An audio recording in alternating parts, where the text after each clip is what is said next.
just need to freak, freak, freak. I just need to freak, freak, freak. Oh, I just need to freak, freak, freak. And I only wanna freak out.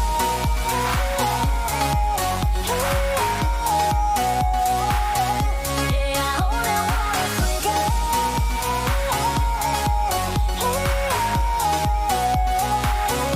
And I only wanna freak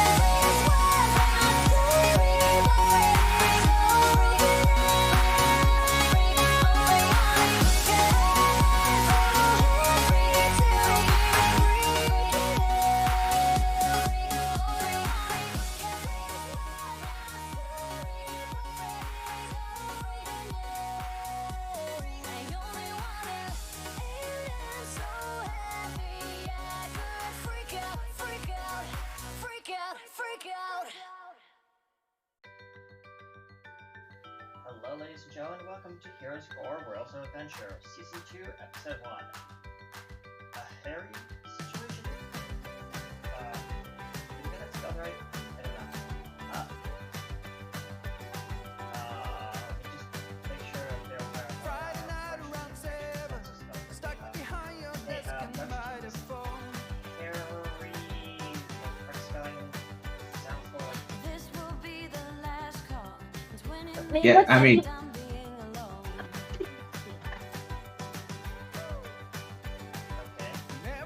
yeah. Alright, hello everyone, welcome to Heroes of Worlds of Adventure, Season 1, sorry, Season 2, hey, new season, and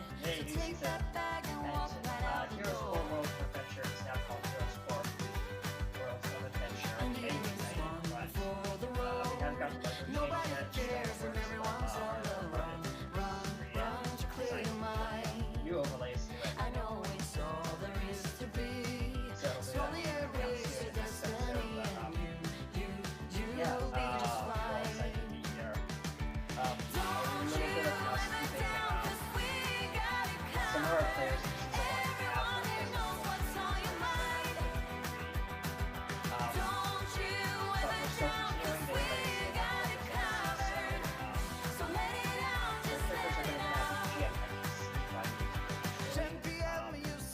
they're more than welcome to come in, but for now, I'm going to GM any Finally an ending. One more hour is more than you can take. we also have some new characters coming. It's in everything you're doing. You know it's there and it's there for a good cause. One of these be built right. Ow! Sorry, We're called what? nothing. None? Nothing. You only see air. Yes, we're going to see it. Nobody cares and everyone's on the Alright, and we're now going to do the last questions, comments, I know it's all there is to be. like Slowly erase your destiny and you will be No, I'm good.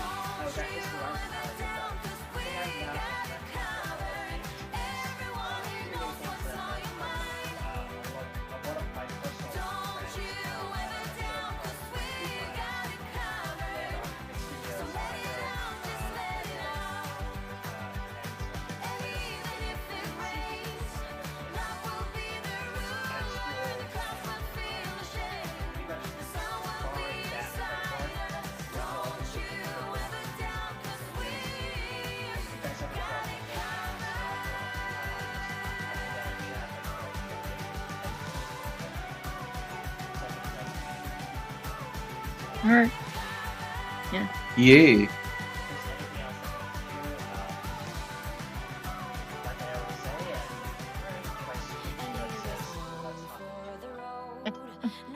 I'll be right back after the opening. Run to clear your mind. I know.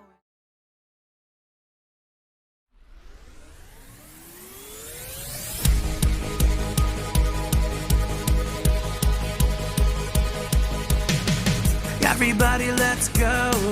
It's time to put on a show. I Keep your hands and arms and legs inside the ride. Can you feel their energy? It's time to take flight.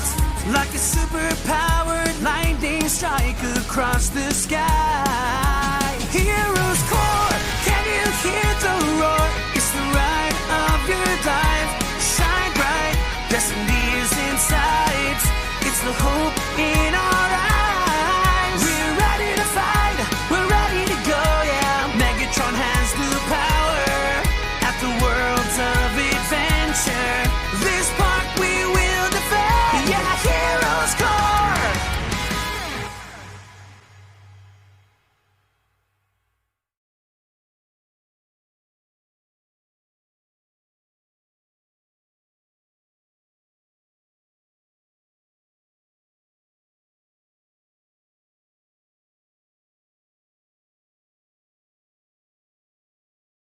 Alright, ladies and gentlemen, welcome back to Heroes Core.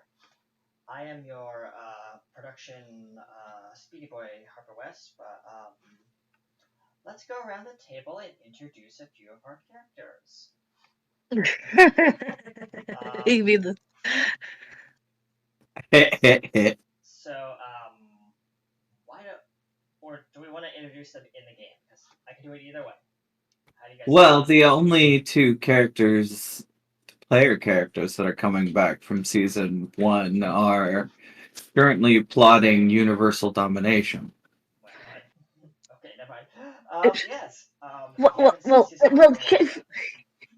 well, yes, I am, but I have a very good partner with me, at least for the time being. Isn't that right, my dear? Well, one can do worse than a goddess for a partner in crime. Hmm, Exactly. that is true. That is true. Oh, by the way, my dears, continue. Continue. Alright, well, as I said, I'm Harper West, aka PPSA artist, motion production engineer today. And please ignore the messy background. That's the studio right now. We're cleaning it up.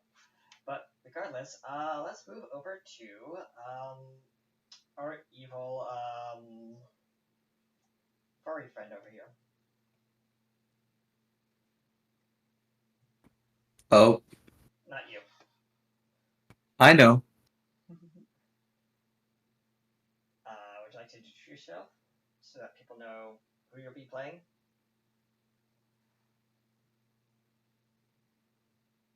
Who? Trish. You, Mr. uh, I'm not a bunny. Oh, you're not. Oh, I'm not a bunny. I'm a human.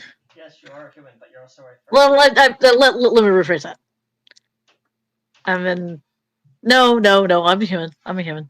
Uh, um. What's your character's name and Well, Lapis Switch. Lapis? Yeah, that's fair. Alright. Lappy. And Lappy. what's your Lappy.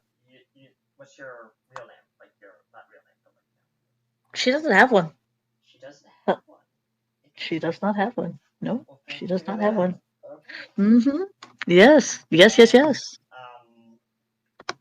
you are played by characters played by. Oh yes, played by Trisha Walsh. Hi. You can't see her, but she's playing the Ella Simone character right now. Yeah, that's. I'll get a picture Yeah, we'll work it out. momentarily as soon as I finish. Yeah. Yeah. So and then joining us is.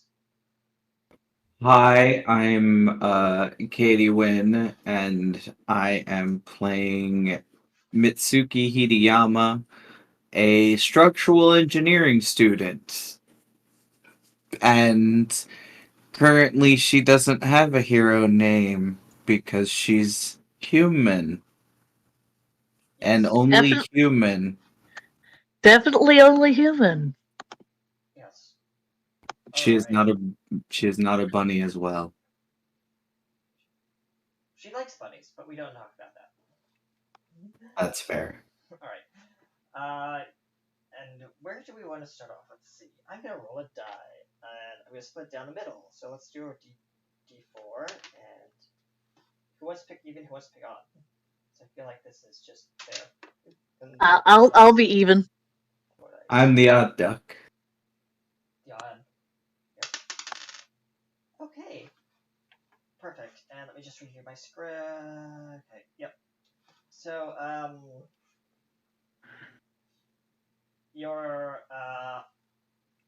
we're gonna start off with on the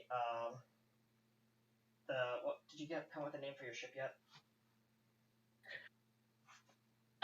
No, Okay. no, I have not. All right. On the ship called Ship. All right. So an unidentified vessel is your vessel is now entering the what would be called or is what's classified on your system as the Sol system. And give me a second. I'm gonna do something.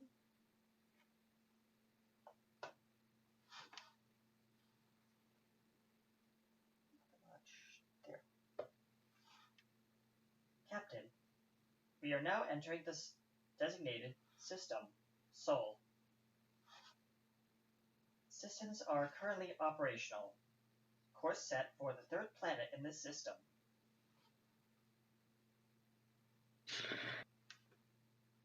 Oh, good. I've made it to the planet that I was supposed to be going to.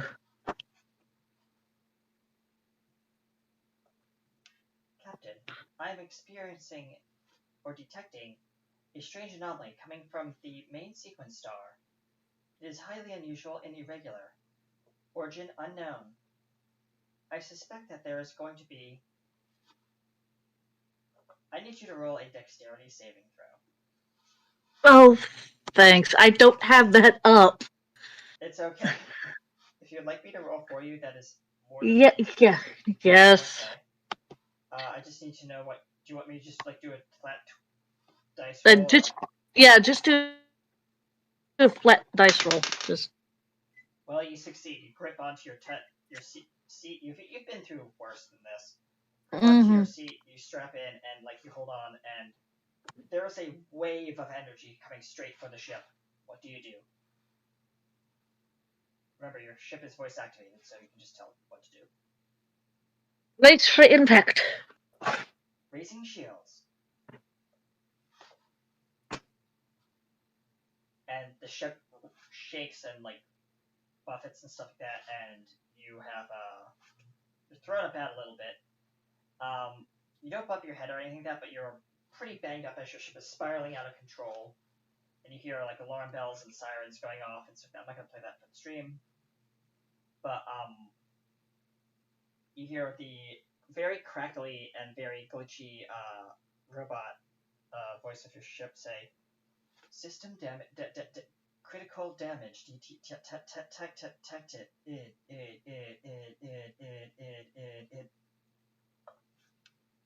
Yeah, at this point she's out. Yeah. Warning. Warning. Life support minimal. Minimal. Seek immediate shelter.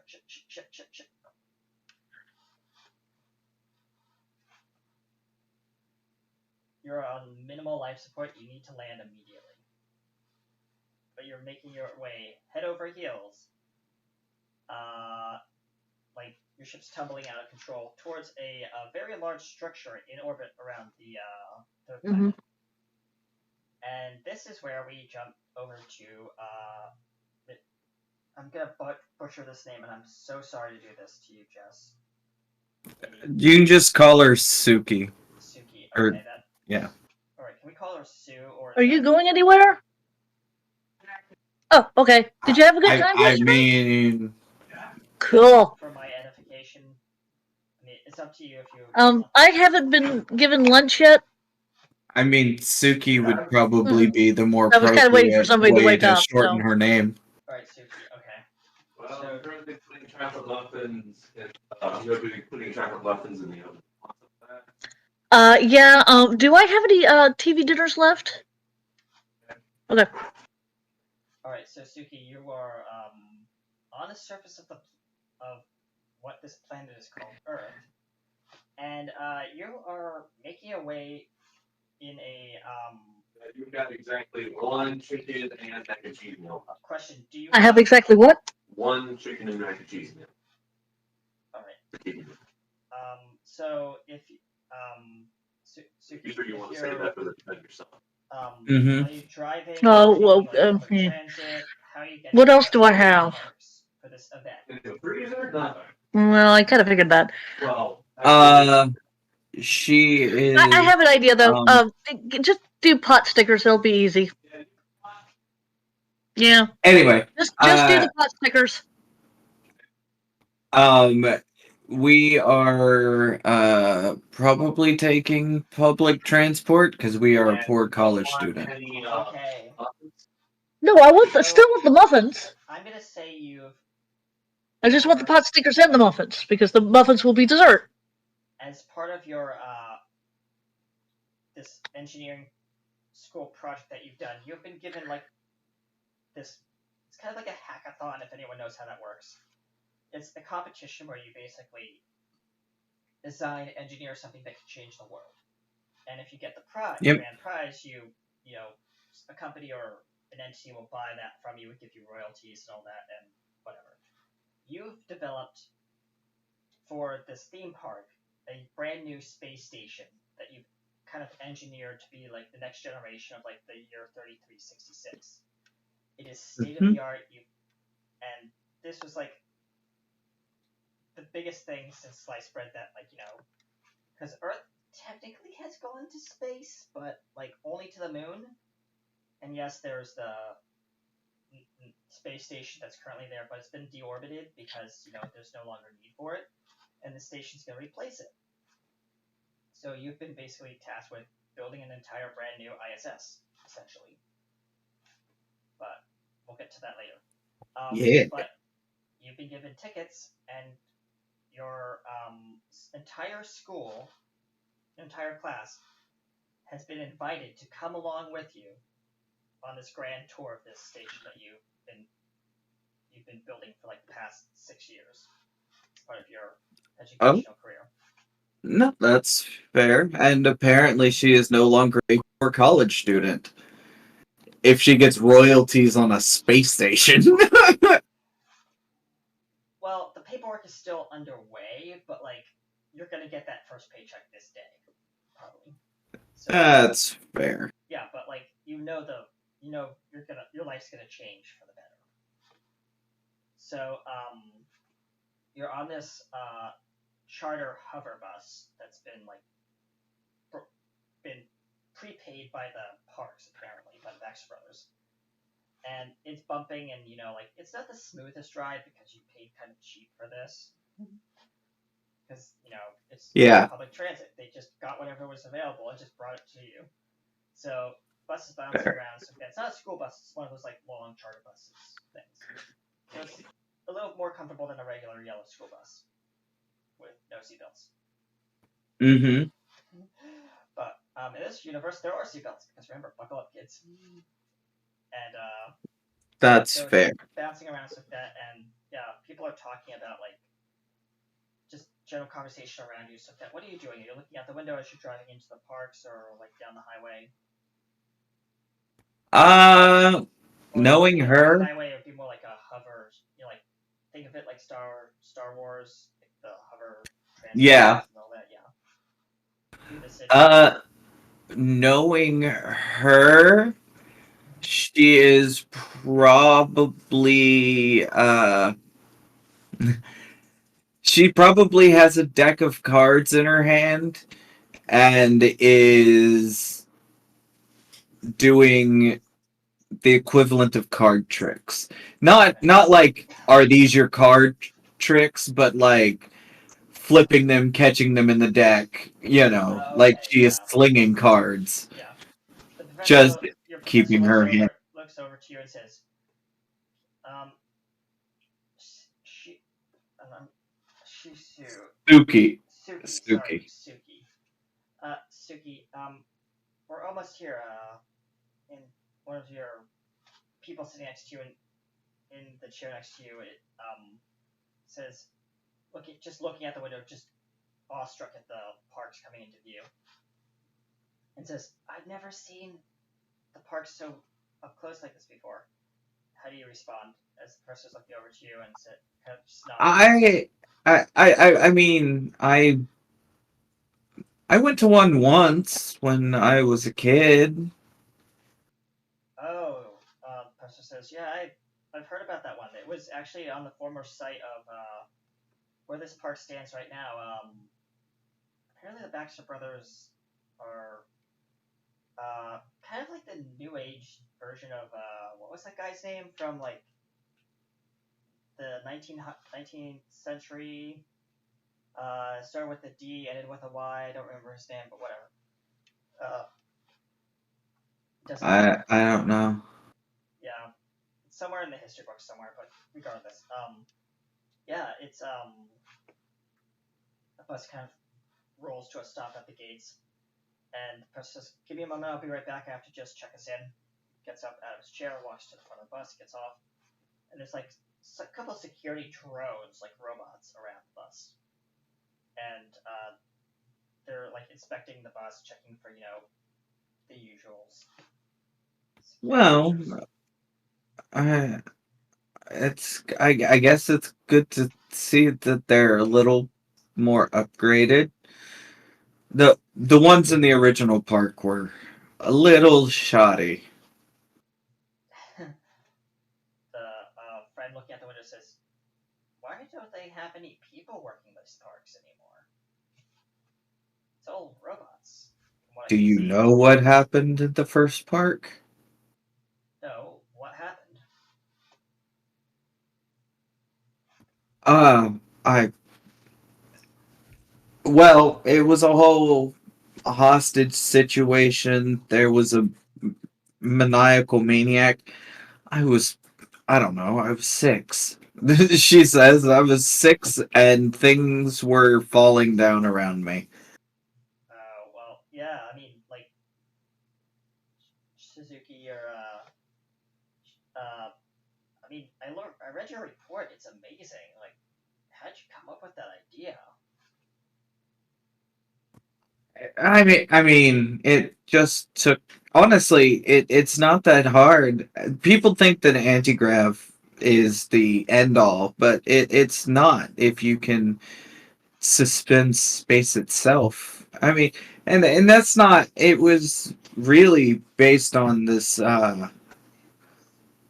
Ironically enough, it was based off of the tower that was at the park. At first, I changed it around a little bit to.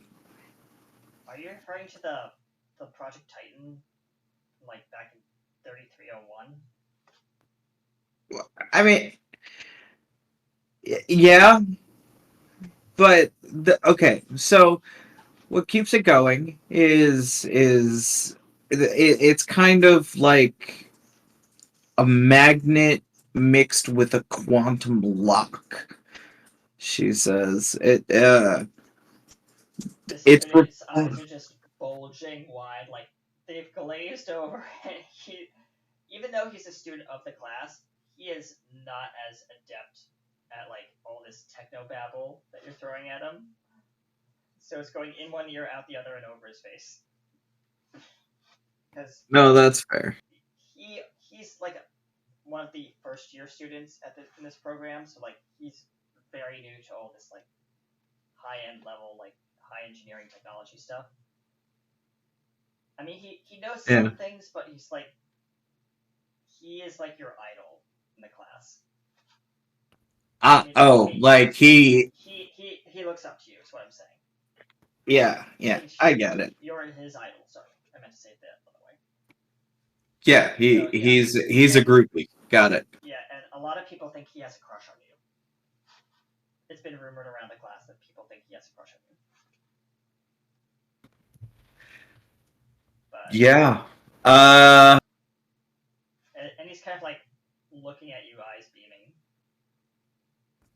I mean Well, she hasn't noticed that his eyes have glazed over, and she keeps talking. She's like, "Well, like picture two magnets, one repulsing off the moon, the other repulsing off of Earth, and then add a quantum lock in it, and that is keeping the station completely locked in its." There's a interruption as the professor comes up the stairs with one of the robots in tow and says, um, "Ladies and gentlemen, I'd like to welcome you to the parks. This is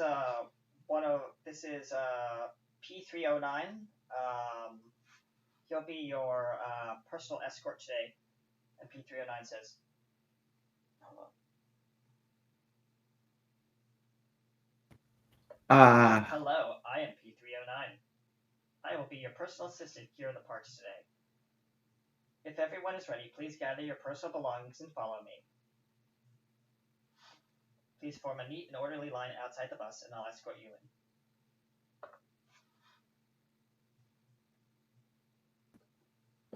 oh, well, And you see okay. the guy next to you just kind of roll his eyes like robots.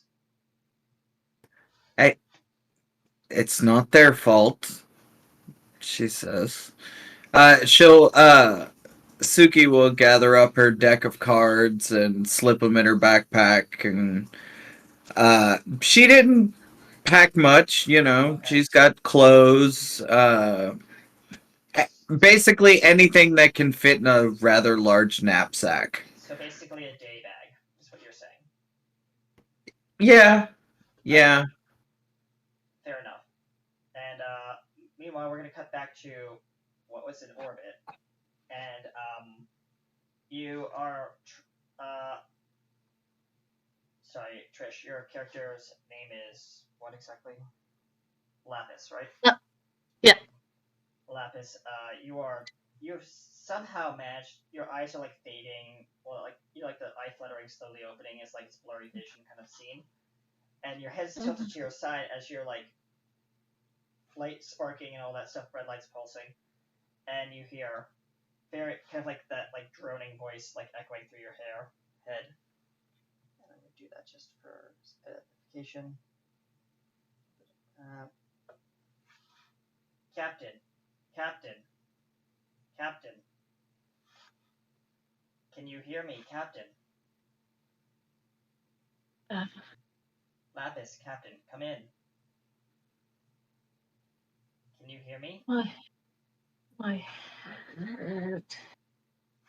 I have managed to contact the orbital platform that we are almost on a collision course with. It's we I'm trying to gauge docking procedures, but I need manual control for you to assist me. My subsystems are heavily damaged.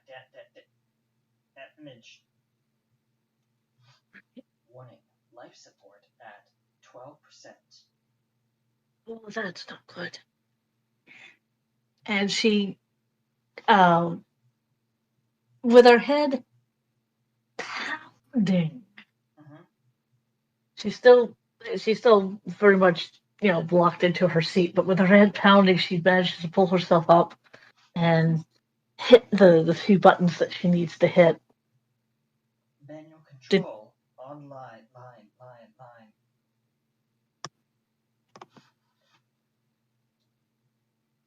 Life support at 10%.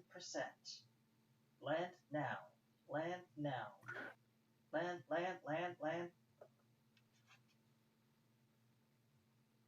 As you're coming into view and you see this huge, very elegant looking station with a lot of how close am I to it? you're about, if I'm going by elite dangerous standards, you're about 1 light year out. One light second out. Sorry, 1 light That, second. that So there you go. I'm 1 light year out now. no, Wait, one what? light second out. So like that's about equivalent in elite dangerous standards. 1 light second is about 100,000 megameters. So you can barely see it, but you're on a collision course. She hits the buttons. Yep. Oh, God, I hope I don't hit that Roll a strength check. station. Because you're Uh, straining against the controls. Again, my character's not done. Okay, that's Yeah, fine. I know, I'm my gonna character's roll not that. done. I just. I'll roll that for you. No problem. Thank you. Alright, and I'm gonna give you a +2. Actually, I'm gonna roll with advantage because the ship is trying to assist. Okay. I'm gonna add a plus, like, 1 difficulty, so it's just gonna be a +1 advantage. Hmm. Okay. Not the best. I didn't think it would be the best. Main compute. Warning, life support failure. You've just lost life support.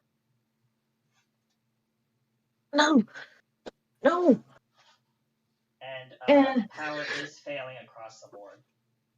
She can see that, but there's not a lot that she can do about it. Yeah. And you definitely see that there is a hull breach on deck 4. Yeah, again, Yeah. there's no way she could do about this. Yeah. So, like, your ship's in bad shape. This is coming in for, well, not even for a landing, just a collision. Okay. We're gonna go back to Shizuku. Keep butchering this. I'm so sorry. I'm bad at Japanese names. Okay, Sue is fine. Sue. Sue. So Support, please. Sorry. I'm getting my lunch. Okay. Cool. All right. So Sue, you're getting off the bus. You made your way to the lined up in front of the park. You're first in line behind your professor, and the robot's standing there and says, "If you could follow me, please, I'll escort you to the resort towers." You make your way into the parks, and there's like all this grandeur and kind of like you get led to a private entrance and stuff like that, and there's a lot of tents set up for this fair, I guess. Huh. So, yeah. And it's about, for our audience's sake, it's about early morning.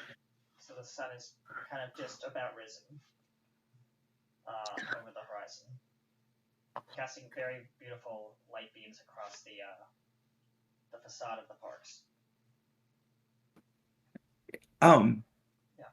Yeah, not that this is not cool and all, but I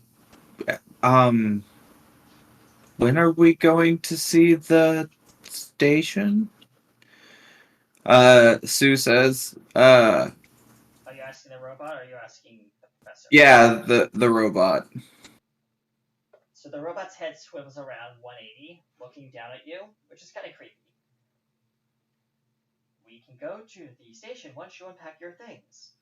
If you would like to go to the station now, I can have some of my assistant drones take your personal belongings to their rooms, and I can escort you directly to the tower in orbit.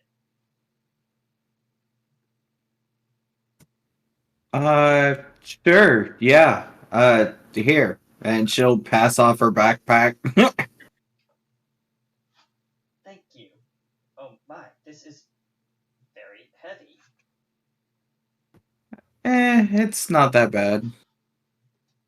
It hands it off to another robot who carries it off, and like with 40 other bags over its shoulder.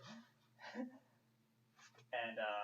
the robot says, "Please follow me this way to the sky elevator." Yep, goes she to will. these, like platforms. It kind of looks like a monorail, but just turned sideways, pointing up to the space. And you are escorted through the turnstile and into apparently the first car of this kind of like elevator thing. And Professor joins you as well as your boyfriend, air quotes. It's more like he is the rom-com buddy. Yeah. So they all sit down and he says, "I've never been to space before. Is it weird? Like, I mean, do we need spacesuits in this thing?" The droid says, "The cabin is pressurized. There is no need to worry, young one." And the guy says, "Hey, I'm like 36, dude." As the doors close and you hear a pneumatic hiss, as the cabin starts pressurizing, we'll be departing momentarily to the, and I'm trying to remember what the station was called. Big Brother. We'll be departing to the BBS orbital in a few moments. Trish, are Excellent. you ready for your scene or no? Still eating?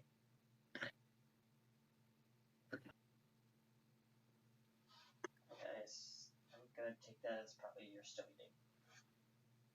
Alright. What? Are you still eating or are you...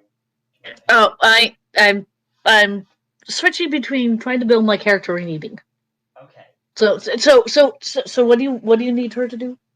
I just need for you to basically, as you see the station coming into view, you can see like like red flashing lights and stuff like that. You hear over the radio comms. Mhm.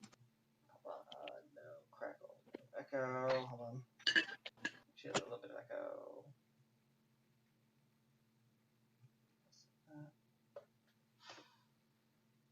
This is Big Brother Station. Unidentified vessel. Please identify yourself immediately, or you'll be destroyed. You are entering secure Earth territorial space. Identify yourself, or be destroyed. This is Captain Lapis. We are in distress. And that's all she can get out before she. I mean, the headache. Yeah, before she passes out. Vessel, unidentified vessel. We hear your plea for assistance. Stand by. And as you hear like stand by, it's like half of stand by, and then you black out. All right. And Yeah, and then she blacks out. Yeah, that's the point. To you, Sue, you are now rocketing towards the ionosphere in the space elevator, and your friend is looking out the window just like shocked and amazed. And he's like, "I think I can see my house from here." That's unlikely, cause that's Tokyo. She says, pointing down at the Japanese islands flowing by. Yep. And he says, "No, I think I can see it from here." He's like face pressed against the window, the glass. And you just hear, Right. "Attention, we'll be reaching 0G in 2 minutes." And the guy turns around and says, "0G, we're going to be floating in this tin can?" Yeah, that's what 0G means. How much do you not pay attention in the professor's class? The professor just kind of gives you a side eye. Like, very little. That's your answer.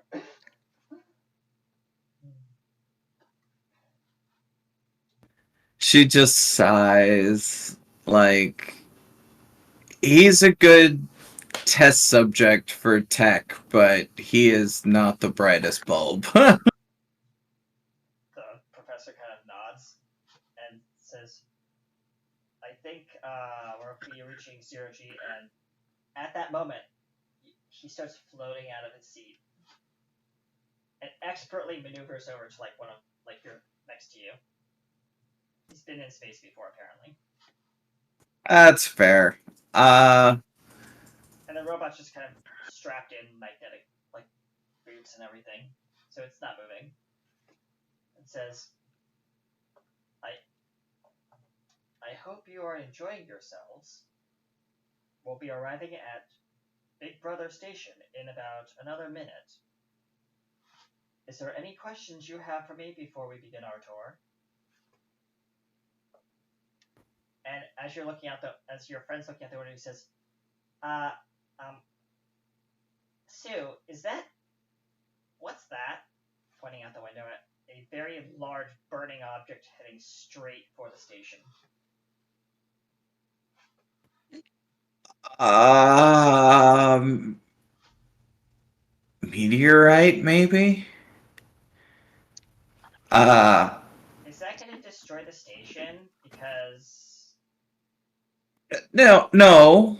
If they used my material suggestions, then no.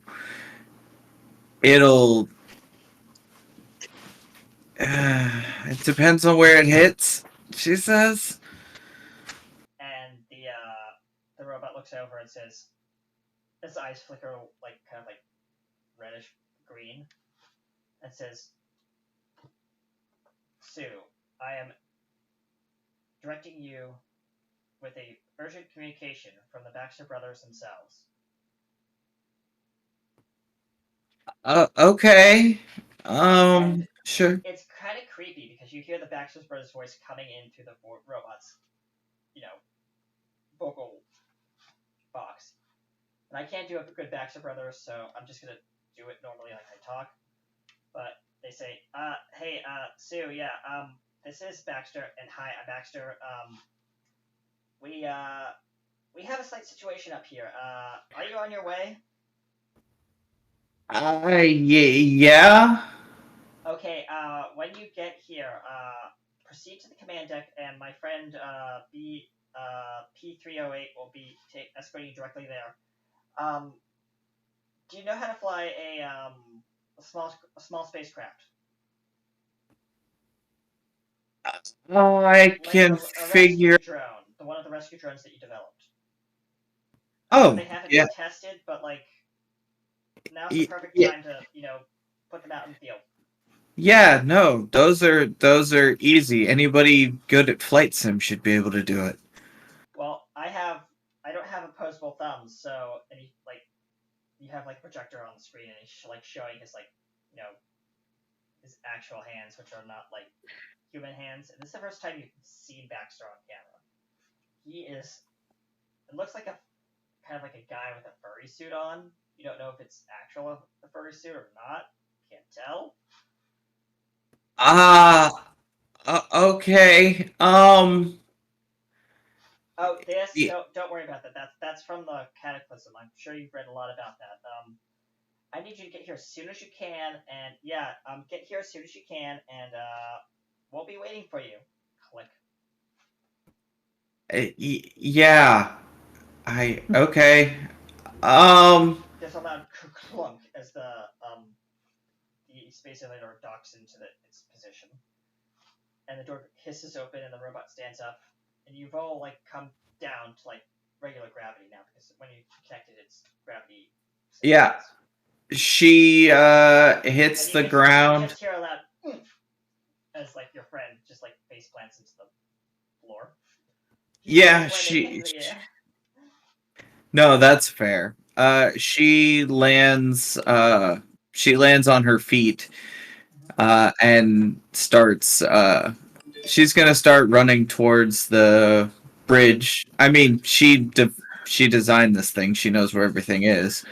Yeah. Uh And the robot's like, and this way, and you're like actually leading the robot. The robot's not leading you. yeah. Oh, coming. The robot's like that. And the other guy's like getting up off the floor. It's like, oh, coming.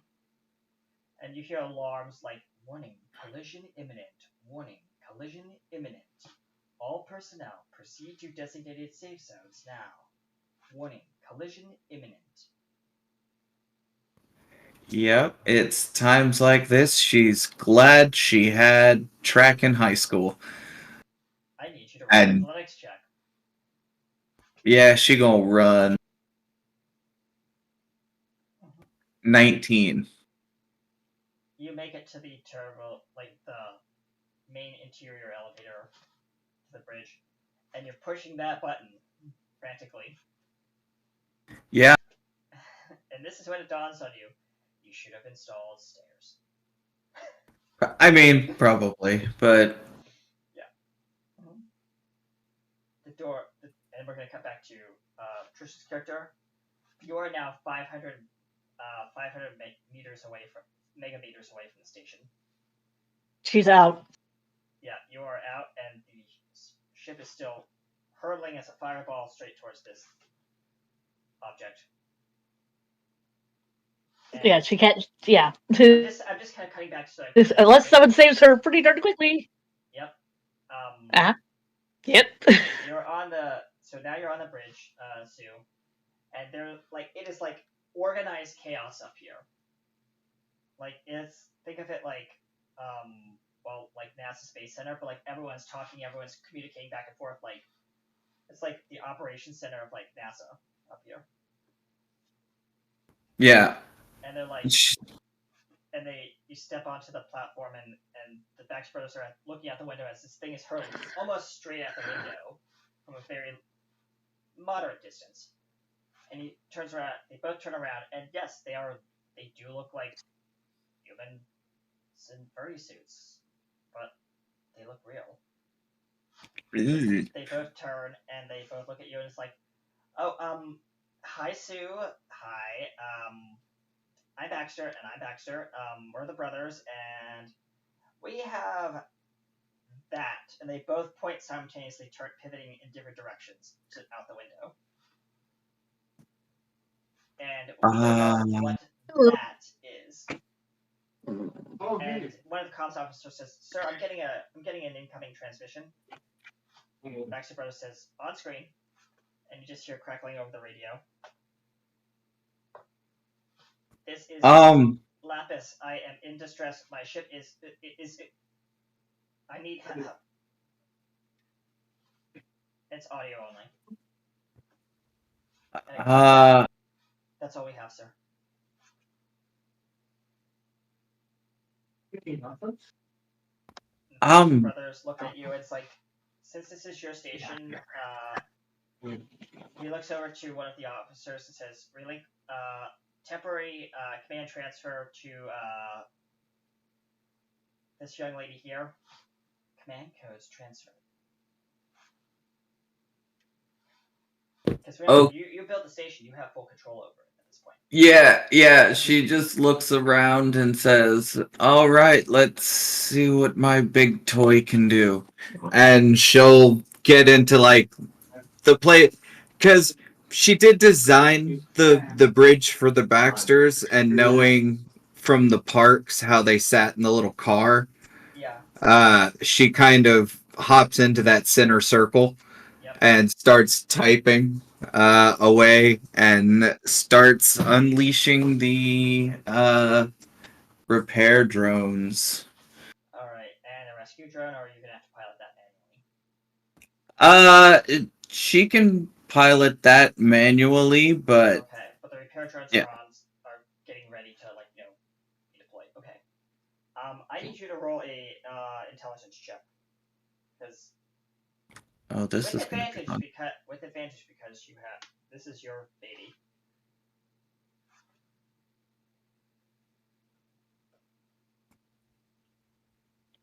10.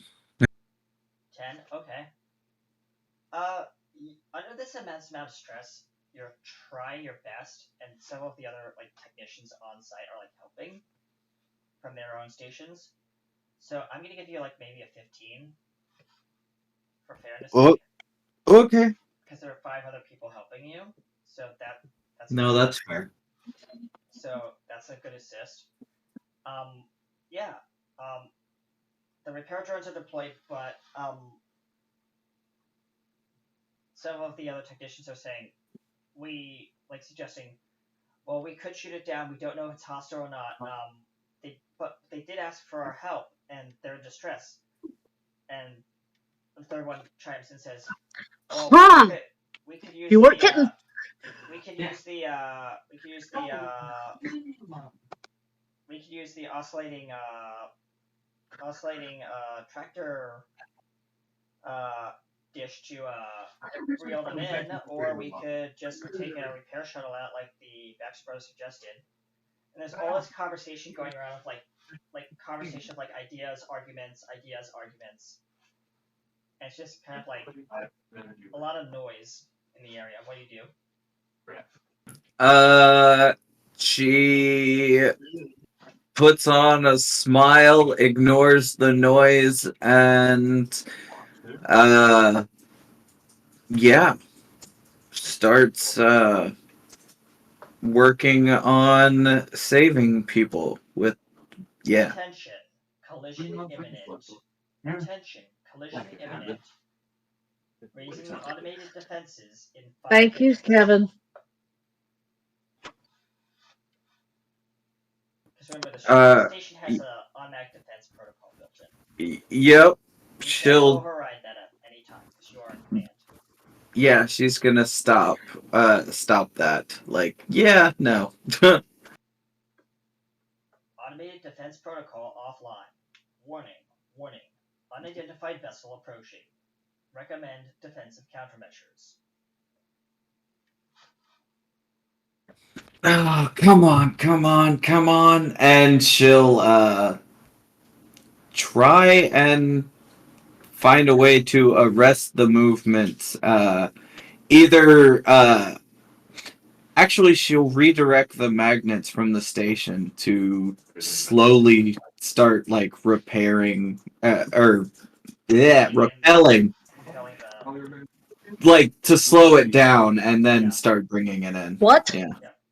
Alright. I'm gonna be working on something. Okay.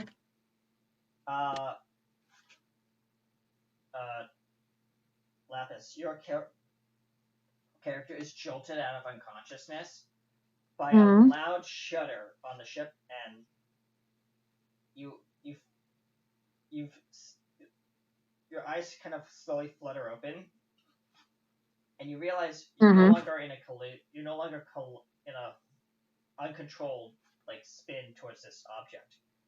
And there's this weird, like, kind of like magnetic, kind of like pulsing green energy beams, like circles, hitting your ship, kind of like a beam. Yep. And you're slowing down. And you hear over your ship's AI. Collision course recorrected. Velocity decreasing. Meanwhile, on the station, your friend has now come onto the command deck, Sue, and is like looking around. It's like, this is so cool, and it's like running over, like almost about to push buttons and stuff like that. And he's like, what does this do? What does that do? And the Baxter Brothers like, please rein in your child. And then they go up to the Baxter Brothers like, and they are completely confused. Yeah, Sue will let him be confused for a bit. And he's like poking and prodding at the Baxter Brothers, just like, and the Baxter Brothers like, excuse me, sir, please don't touch. I'm not a specimen to be examined. I am a person like everyone else. Well, you don't look like one. Excuse me, that is rude. And right now we're dealing with a very important, pressing matter right now, so if you'd mind not touching my tail, that'd be great. Yeah, don't hit any buttons either. She'll hit the communications button and say, right, alien person, we're gonna try bringing you in. Don't like, you know, don't like impregnate us or anything. That would be unfortunate. Lapis, how do you respond? You hear this crackling very faintly in your comms. She's kind of going in and out, so she heard about like half of what this person is. Something about like you heard something about like we're bringing you in, don't impregnate us with. Yeah, as I said, she heard about half of this. Yeah. Because she's going in and out. And the last thing that you'll think about, like while you're fading out, is like, what? Her immediate comment is, "We'll need medical attention," and then she fades out again. And the team is working very hard to try and bring this object in. And then one of your astrodynamics officers says, "Sir, you might want to look at this." And they're calling over the Bex brothers. The Bex brothers like walk over and it's like, "What is it?" He's like, "No, not now. Please, not." He's like, "Everyone, we have a secondary situation. Apparently, there's another solar flare about to happen in about 2 minutes." Well, okay.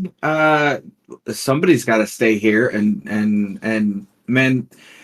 Uh, uh, she. The Baxters look at each other. It's like, "I think it's appropriate that we call in reinforcements."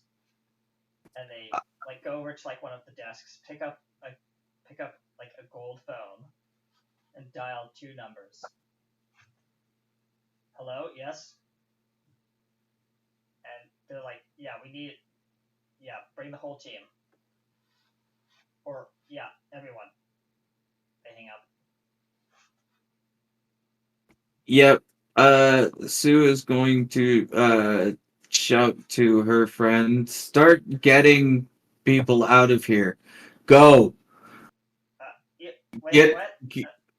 get people to the shielded areas," she says, and I don't know where she'll those are.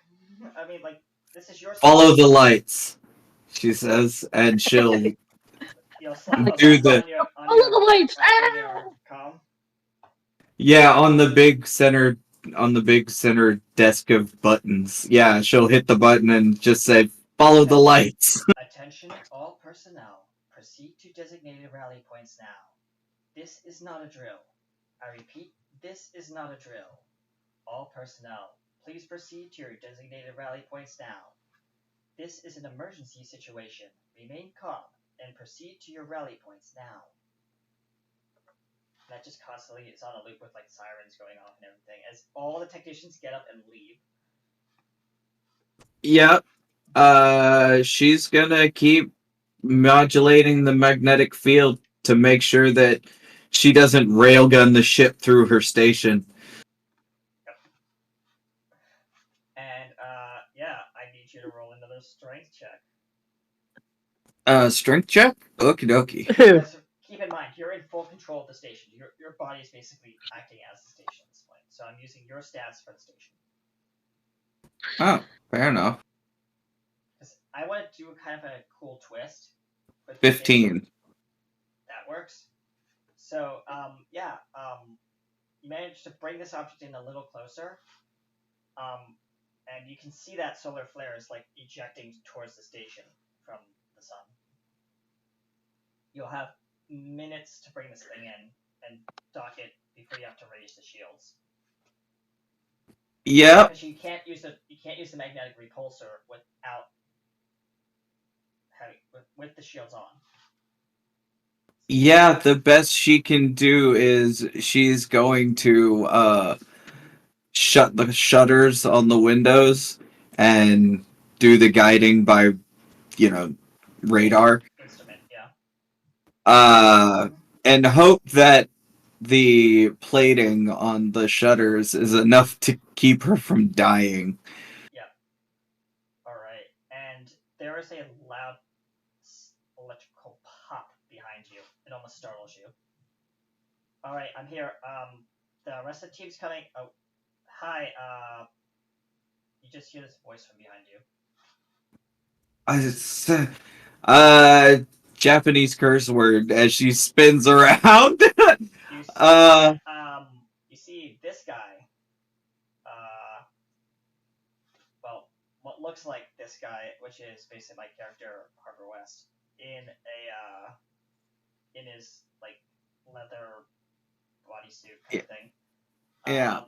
And he's like, "Hi, I was told to come and help. The front team is coming. Hi, I'm Harper. Yes. This is very. This is an interesting station. Regardless, what can I do to help? By the Uh, way, how did you get? What's going through your mind is yeah, how did you get here? What was that sound? And the blast door is already down. How did you get in here? yeah. She has those thoughts. She very quickly, uh, because if you haven't noticed, she's a little bit of the logical sort. Mm-hmm. She very quickly compartmentalizes that and says, right, I'm going to need you to open up the bay doors over there. She points to one of the farther desks of buttons. Yep. Uh, yeah. And crap. And she will just for flavor's sake, because Yep. I don't think we're getting the ship inside in time. Uh, Well, we can definitely try. He's gonna roll a. Fair enough. What's it gonna be? He's gonna roll a insight check to figure out how this interface works on this dash because he's first time on the station. And that is a 15. Huh? Okay. Harper is rolling this. So yeah.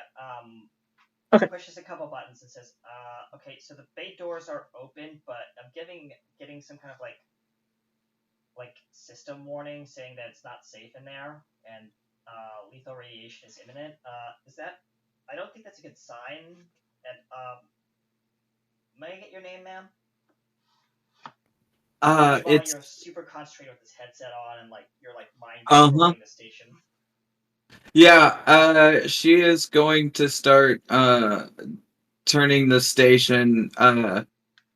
She'll look at Harper and say, "My name's Mitsuki. You can call me Sue. And well, I designed the station. Uh, Wow, you're the prophesier. Baxter Brothers said something about some person, or we thought you were a guy, but whatever. Um, Nice to meet you. Let's deal with that. And you see like on the holo screen, like the projection of like the object moving closer and closer and closer. uh-huh. She uses the interface to turn the turn the station to catch the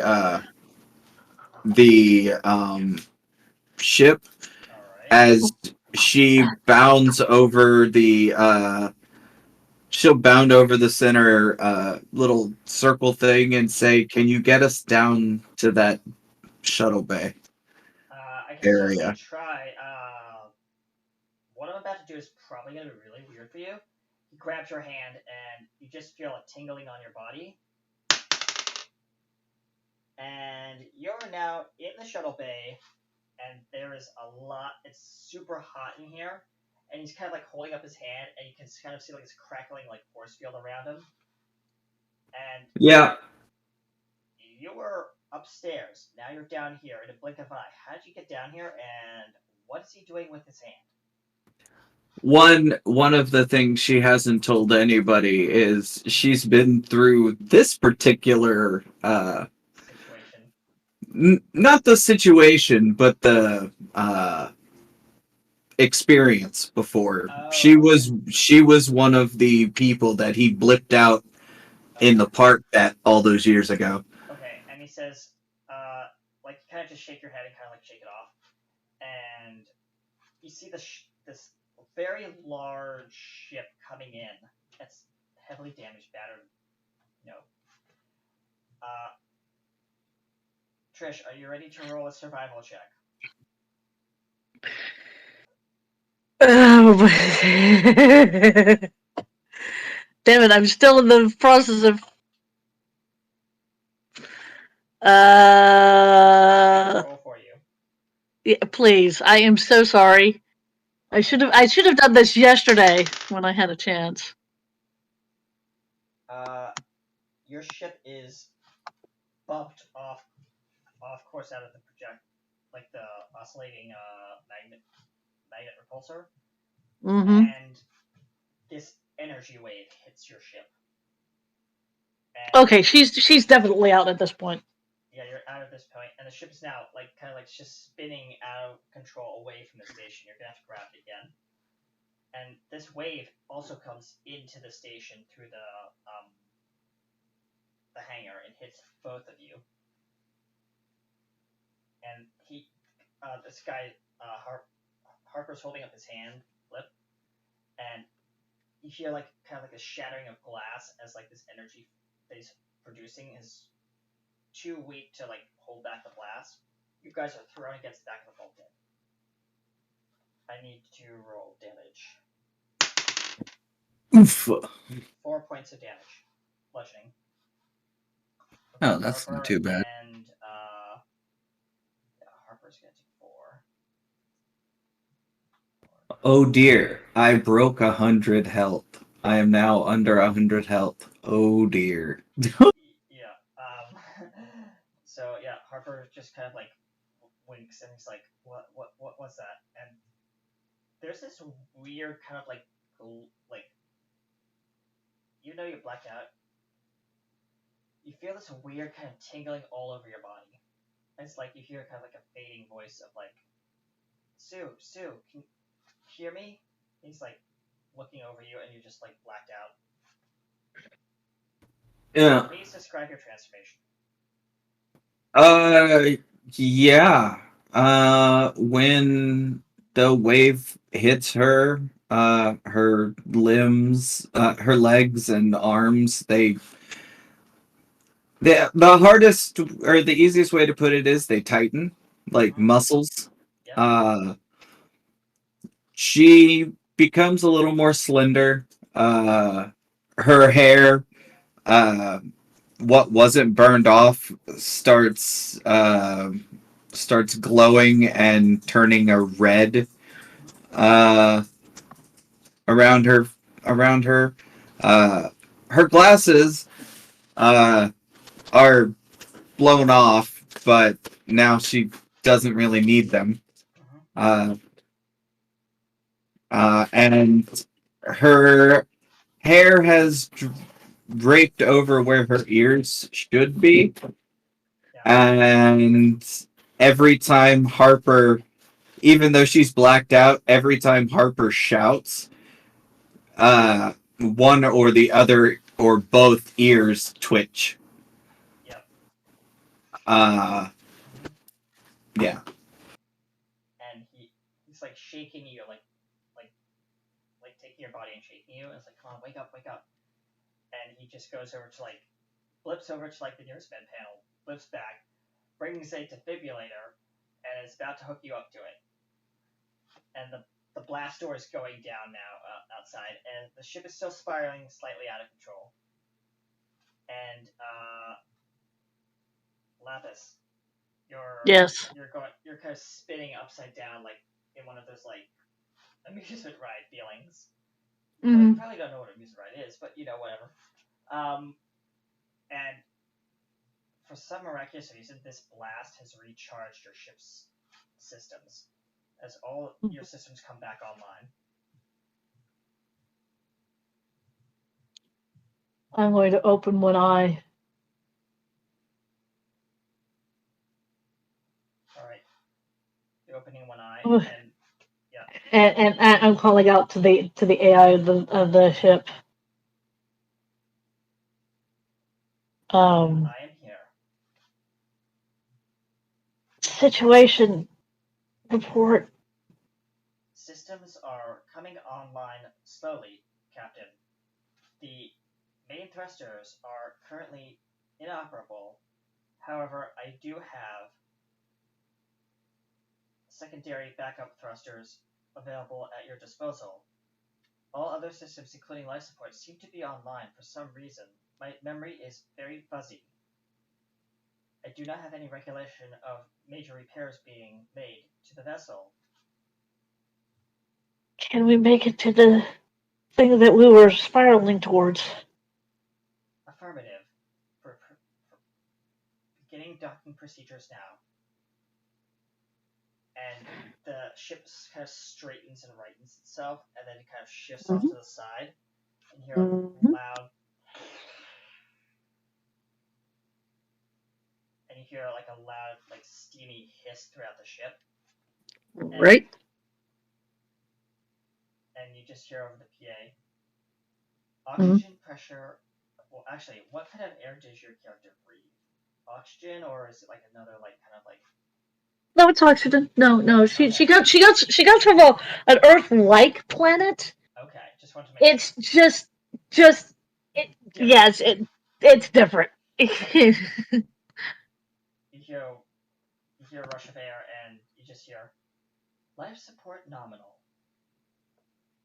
You're now coupled with the station, but the station has taken severe damage as you like.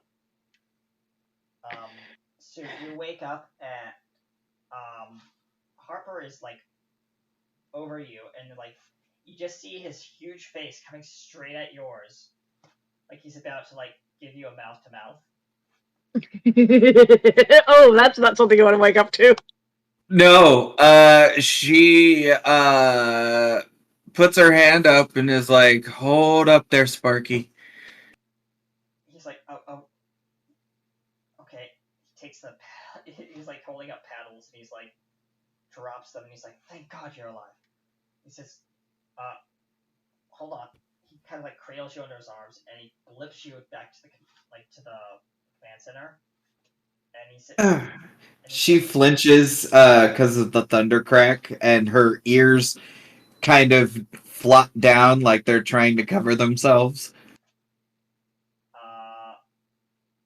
He's gonna roll a perception check to see if He better roll a perception check. Yeah. This is unusual for him, but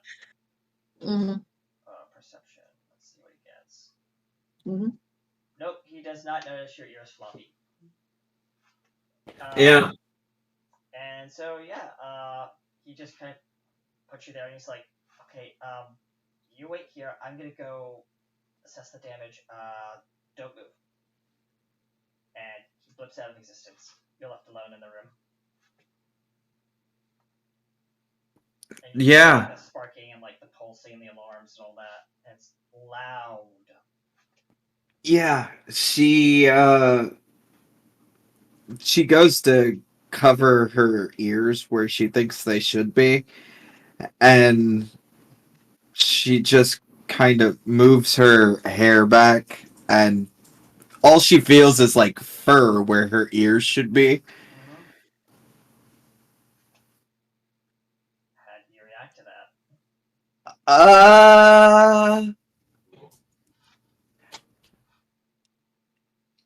If the hallways could carry an echo. Okay, you hear it. There is a There's very loud blood-curdling scream. Yeah. Yeah. And there's a well, no, there's not gonna be a crack of light, but yeah, there's a whistling kind of sound, and then there's like a hello, I am Idea. I am an automated emergency assistant. I see you're in distress. How may I assist you? I turn off all this noise. Immediately, yes. And like all the alarms silence. But you're still like the sparking and like like the flickering lights and all that. That's fine. It was the sound that was hurting her. Oh, okay. Okay. In need of medical assistance. It looks like you have suffered from some sort of severe trauma. I have no ears. My ribs hurt. Your ears are more than enough intact. Do you mind if I run a biographical scan on you? Sure. And she says, wait, they're intact. And her ears, as if they have a mind of their own, just kind of peek their way into her eyesight. And she's like, ah. There is no need for alarm. Scanning complete. Your genetic structure has been slightly altered. And it You just pulls up like think? on a display of like literally a picture of a holographic bunny, and then a picture of like a 3D model of you, and it just brings them together. Oh, great.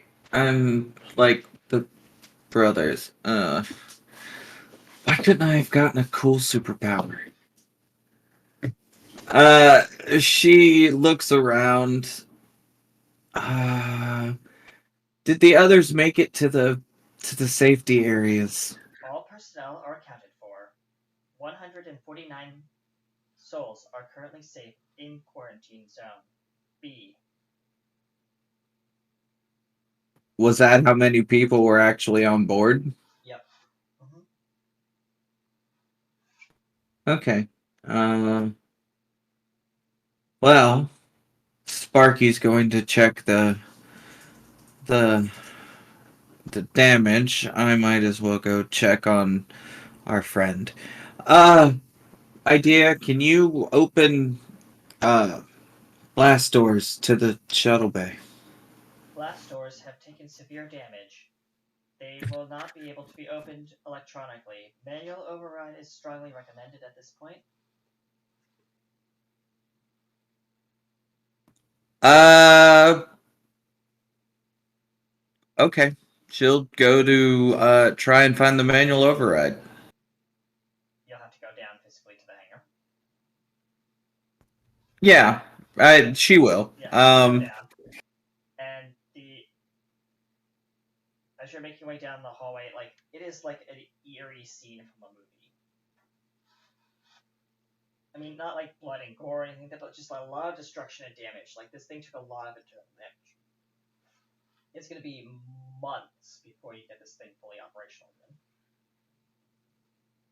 And Oh, meanwhile, that's sad. while you're walking through the hallway, we're going to cut back to Lapis. Your ship is Mhm. now kind of It's- docked with the station, and Okay. there's a Alright. you're in the cockpit area. There's the living quarters, the armory, Uh-huh. and then like maybe a med lab. Well, she is still very much locked into her seat. She has Yeah. not Yeah. unhooked yet, Okay. and she is now.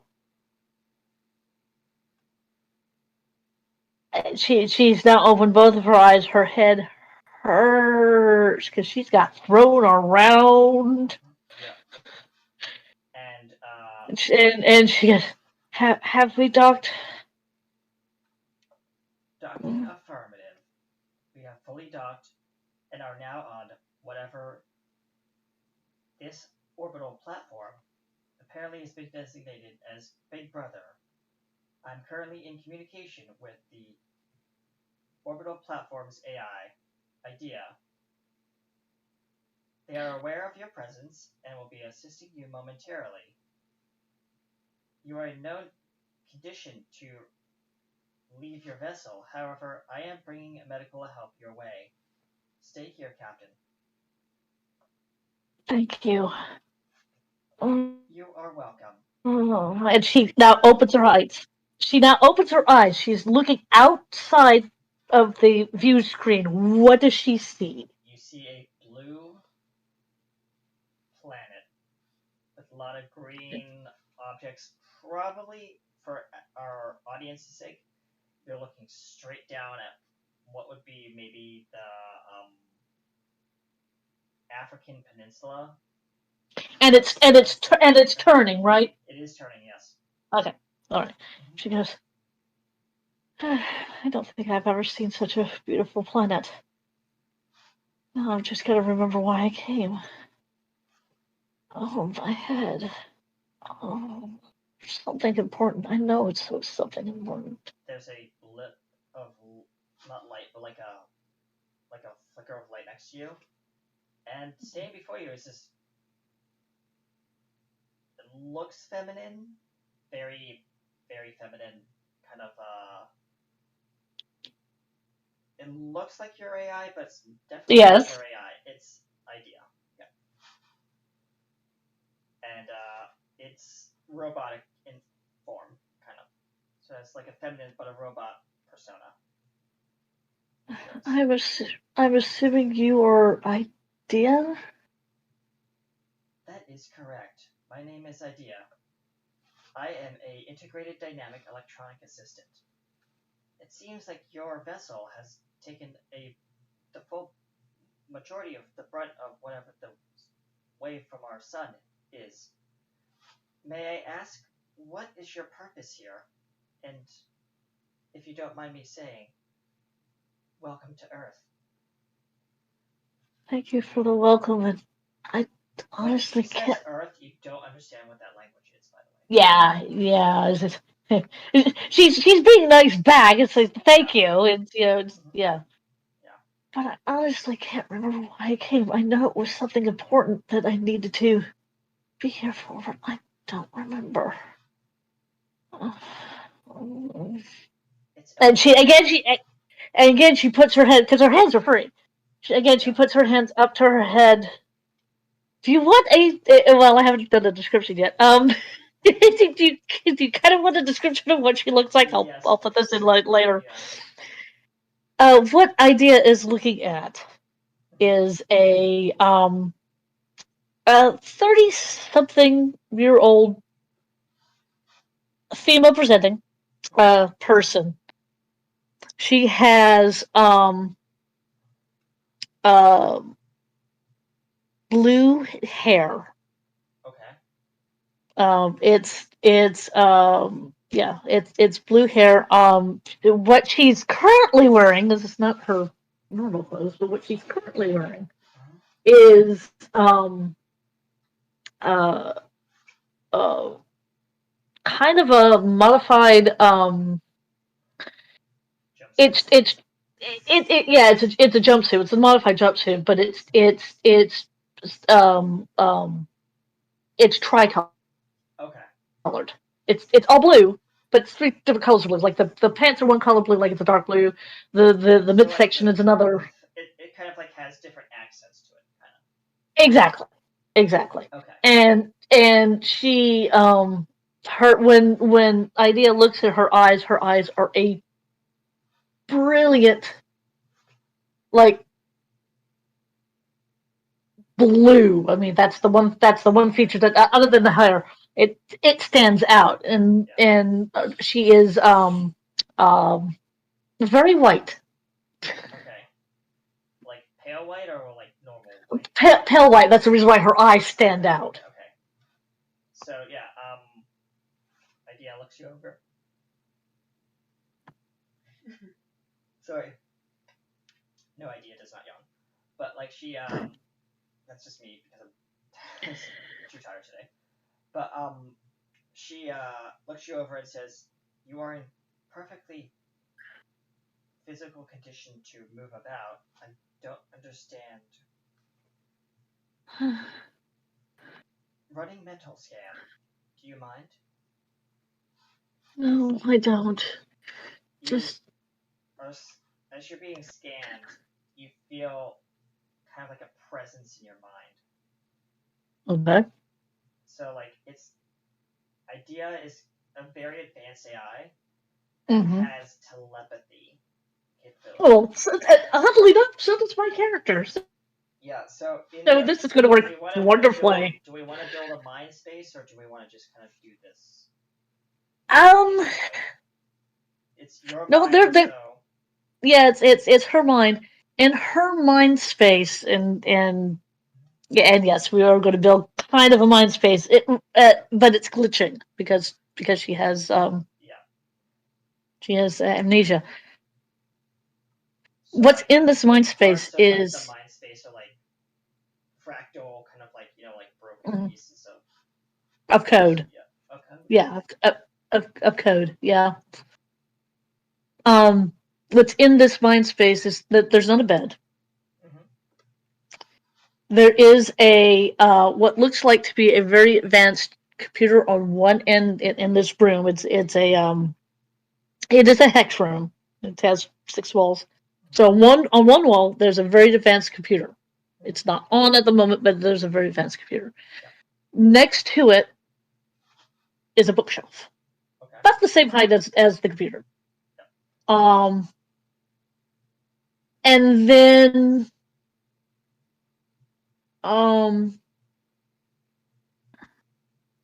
the rest of it is kind of it more or less it's in flux. Okay.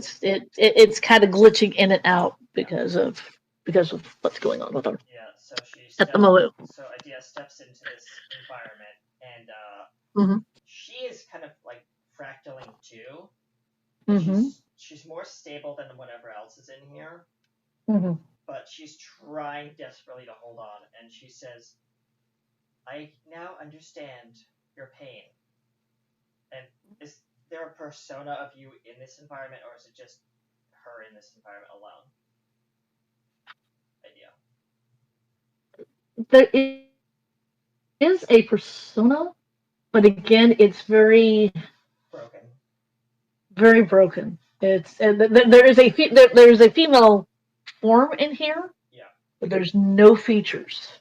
Okay. Just a form, and you hear Lapis's voice throughout the space, but Yeah. I Yeah. will do my best to assist you with bringing you to a stable mental capacity. As it walks over to your kind of glitchy form, reaches out kind of like a holographic hand yes, and says, "Take my hand. she does. I need you to roll a I still don't have my character sheet up, so you're gonna. I know. I'm gonna roll a history check for you. As I'm gonna try to recount a memory, and I'll let you choose what memory. Okay, That is a 21. cool. Because I gave you a +1 modifier for an assist. So yeah, what memory would you like to recall Okay. from your past? She remembers.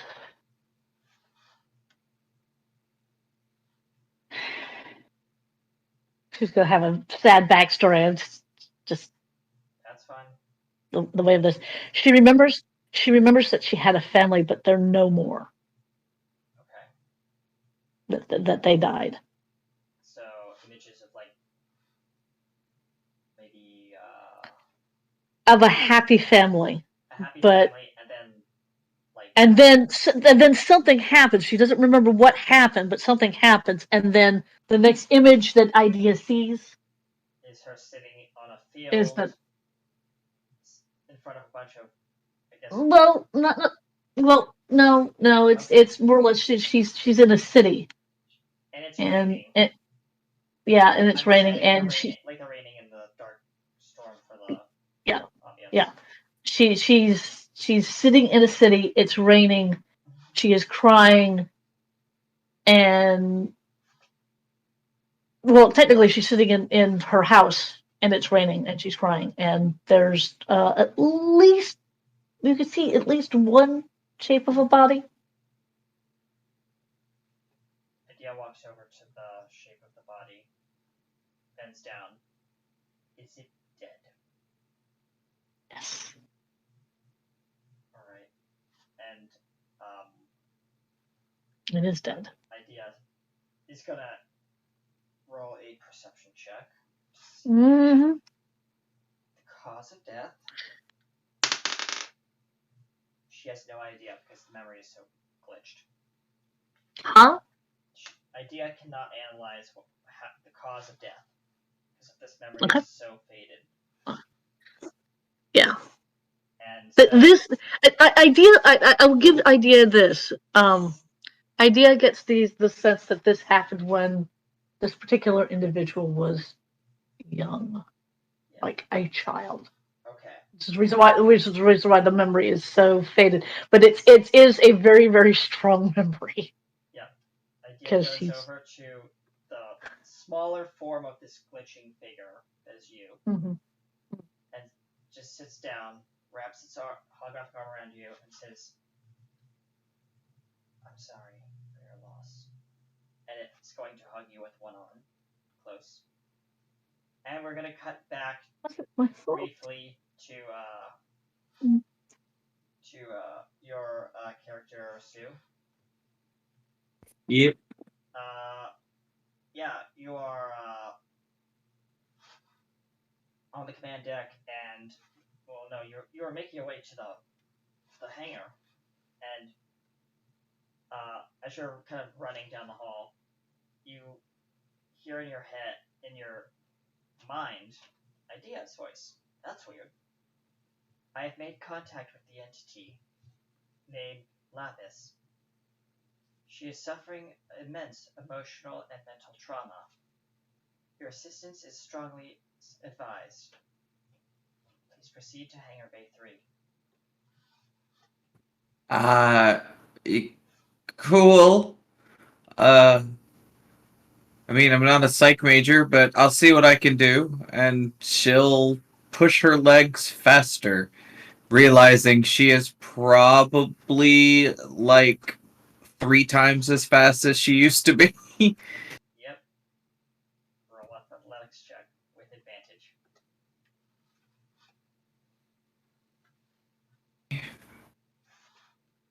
Why 15. 11? I didn't say 11. 15, you said? Yeah. Alright, yeah. You make it to Hangar Bay 3, There we and go. there's like a gangway kind of connected to this ship that's kind of just slowly drifting outside of the station. It connected, but like it's loosely connected. So there is a seal, but it's very basically the ship and the station are not connected, but the seal is very weak. So the structural damage the entry has taken. So it's your Yeah. choice if you want to cross that bridge. Does it look like it's stable on the other side? It is, yes. But between, there's probably some structural integrity issues. That if you were to stand She's for a very long time on this bridge, it would probably crumple. yeah.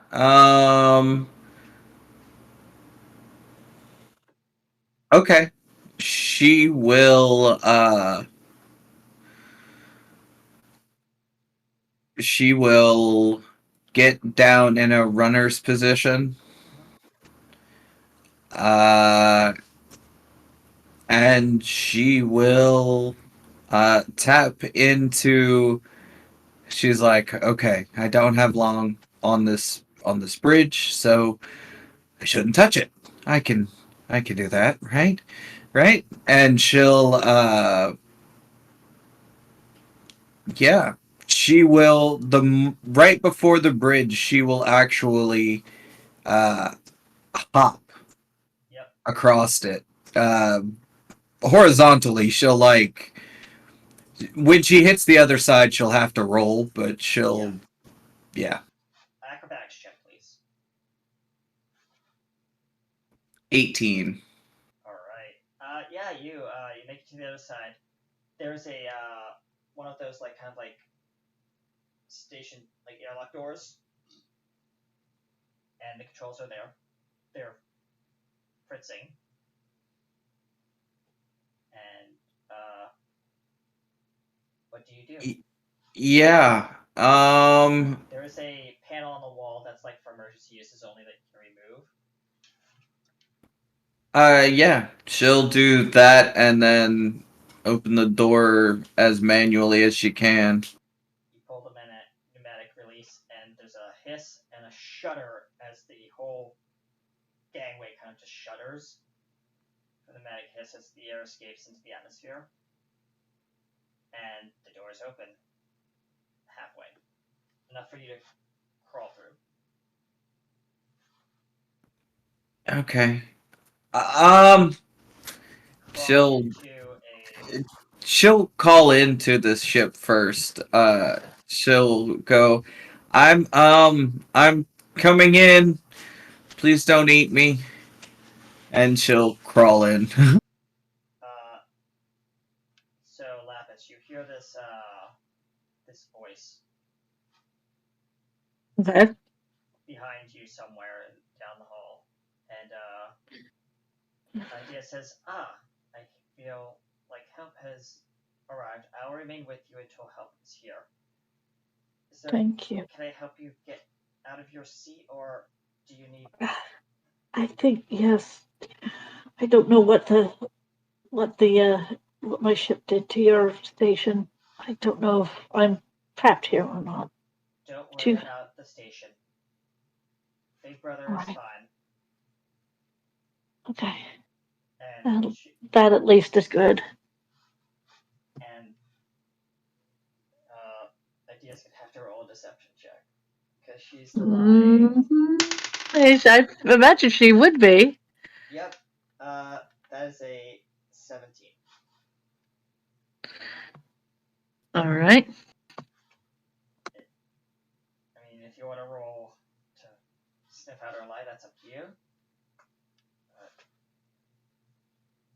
She's trying to make you feel better. Yeah. Yes, I know. I know. And you hear Damn that it. voice behind you. Oh, good, you're talking. That's good.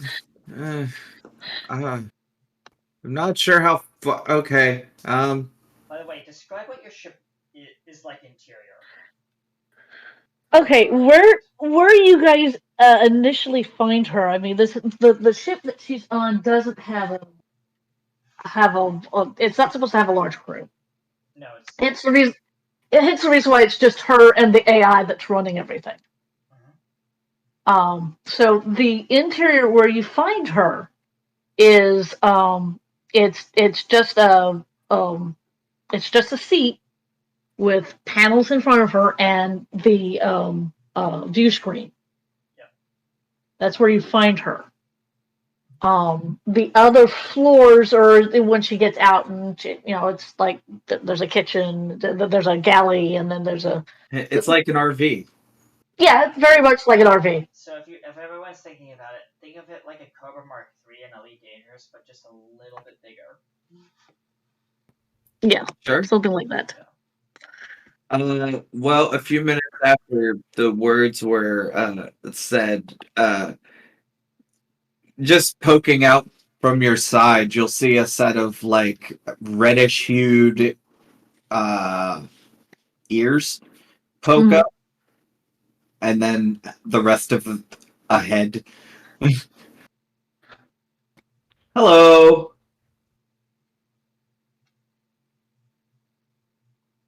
When did this planet get creatures like you? I don't remember that in my. Uh, I think I uh, must have hit my head harder than I thought I did. no, I'm a weirdo. And you're about 20 years too early for or too late for non-weird people. Uh, she says, and she'll take the her hands which are clawed a little bit, and she'll Mm-hmm. disconnect the safety harness, and she'll go, right, it's time to go because the gangway is not gonna hold much You hear longer. a lot of metallic creaking around you. I would probably Right. 30 Right. seconds. Okay. Right. Oh God, my head. All right. And she tries to stand up, and because she's been sitting in this chair for longer than she needed to be, she pitches forward. All right. Like Uh, like her knees don't exactly work the way that they're supposed to. Yep. Sue's ears flatten against her head, and she's like, oh, do you want help? I think I better get some help. Oh God. Oof. And she kind of blinks. Okay. And yeah, she will accept any help that she can get. Warning. Structural integrity on vessel. Weak. Evacuate. Structural integrity failure imminent. You should hear a lot of groaning of metal and creaking. How are you? How are you with instantaneous travel? I don't know.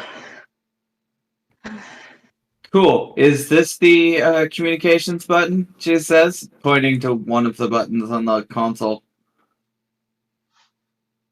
Yes. She slams her fist down on it and shouts, "Sparky, we need a transport." On it, and you hear like this loud like crackling of energy in front of you, and there's a loud pop, and then like creaking, Mm-hmm. and you hear what sounds like metal twanging off in the distance behind you in the like one of the bulkheads. Uh-huh. And he says, everyone group around. And he says, hi, how are you? Yeah, just hold my hand. And 3, 2, 1. You guys are now on the station. Overlooking the ship, which is now crumpling in on itself. But my ship? Your ship has detached from the gangway. The gangway is broken off the station. Mm-hmm. It's now Yep. just free falling, drifting slowly away from the station. You just slowly see it just crumple up into a ball and explode. She sighs heavily. Could have been worse. You could have been on it. Harper says, well, glad we got you out in the nick of time. My name's Harper, and your name? I think the system called you Lappy or Lapis. Lapis. Okay. Lapis. Lapis. Yes, Lapis. Well, What are you? where am I? No, what? What? Yeah, what are you? I'm human, slightly modified, but yeah, I can. Slightly modified? You could pop in and out? Yeah, I can also do this as he holds up like just a hand shield, small hand shield in his hand, and then sparks his fingers. He's like, yeah, ever since 3301, I've had these, I guess you call them abilities, to basically control high amounts of energy. This planet isn't supposed to have these. I don't know where you come from, ma'am, but it's been like that since 3301.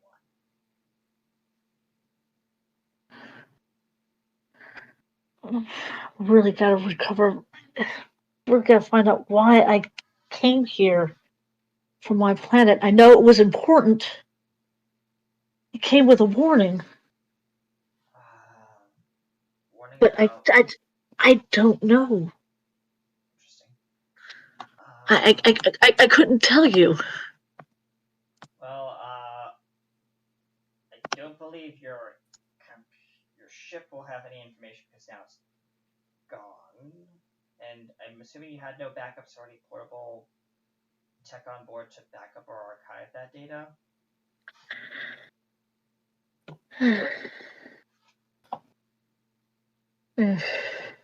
And she just kind of shakes her head. She closes her eyes and she shakes her head because she is trying desperately to remember why she came. She knows she had to be at this planet. She doesn't know what the planet's called, even though she just heard what the planet's name is.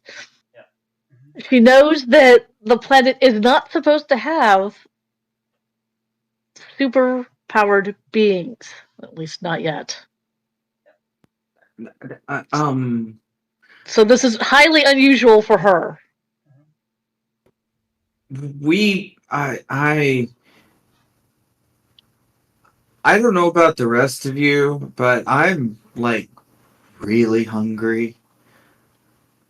Hopper says, yeah, perhaps while the station's being fixed, we go down to the surface and get a meal at the parks. Have you ever been to a theme park? Looking at Lapis. I don't believe that my planet has theme parks. Um, I can't go home looking like this. I, You would stand out like a Sora. She gives her equivalent of thumb, but that's not what comes out of her mouth. Yeah. And um, Harper's like looking at yours like,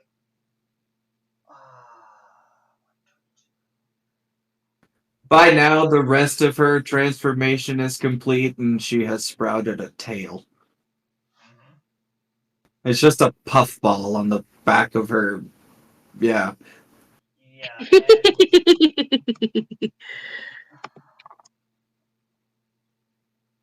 Harper's like, well, I mean, you could always hang out with us at headquarters, but that's all the way in the U.S.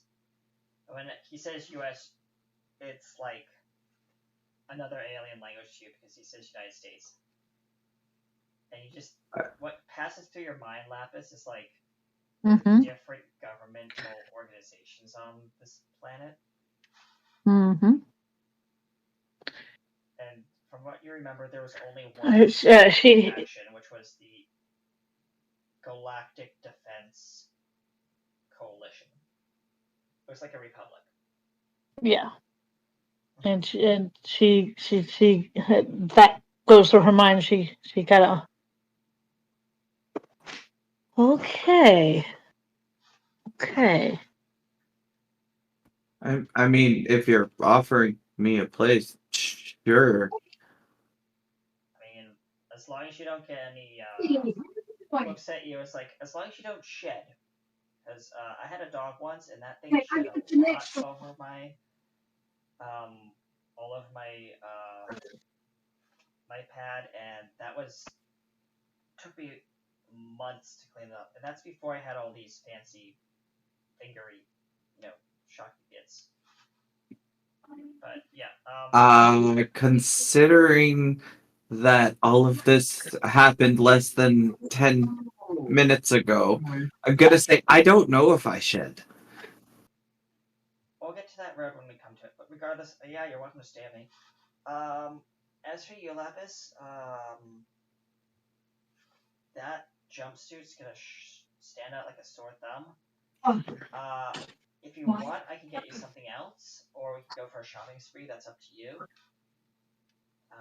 She kind of looks down at it and goes, "Yeah, I think all the rest of my clothes that was going to be somewhat appropriate would have been on the ship and or my ship and I've got something in my bag you can borrow for now, but it's it's, back at the hotel. And Harper's like, well, I mean, we can get to the Hotel East. I know where that is. Since we can get there my way, or we can take the slow way. It's your choice. No, I have to make sure my friends get back. And meanwhile, down in the quarantine area, people are like banging on the door and panicking, and like, is everything okay? And the taxi pros are like just trying to handle it all professionally. Yeah. If you, it's like I'm gonna be a shock. You might want to take Lappy here and probably take her back. Okay. You see? You stay here. I'll take Lappy to my pad. If anything happens, let us know. He hands you like a comm badge. It says, "Welcome to the Heroes Corps, and don't lose that. And he grabs your Oh, hand, Lapis, and says, good. "Ready for adventure?" And Mm, blip. blip. Yep. She's not gonna like the blipping. Yeah. And now you are standing in a very messy hotel room. And as you land on the feet, you hear the crunch of what's unmistakably junk food, but you don't know what that is. You've landed on probably in a She pile looks of around, goes. Cheetos. She looks around, goes. And you said your name was what? Harper, aka Blip. Sorry about the mess. He's just like Okay. cleaning out like wrappers of like junk food and stuff like that. Like, Do you not? Does this planet not have cleaning? it does. It's just I wasn't expecting guests, and I live on my own. Yeah. It's just like literally just flipping all over the place back and forth, like cleaning up all the mess in a matter of minutes. Like there's a sound of like a momentary sound of a vacuum at high pitch, and then there's just like it's weird. Like he's like multiple pages of him all over the place. And she's looking at him in wonder and just kind of going. Because Yeah. remember, she has never seen anybody like this. Yeah, and he sits down on the couch and he says, after flipping all over the place, he's like, "Okay, now it's clean. I set your bed up in that room over there. Does your species use the bathroom?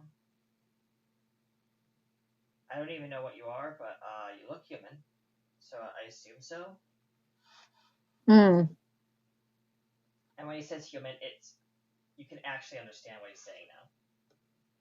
That part she understands. Yeah, that part she understands. There's going to be gaps in her language. Yeah, fair.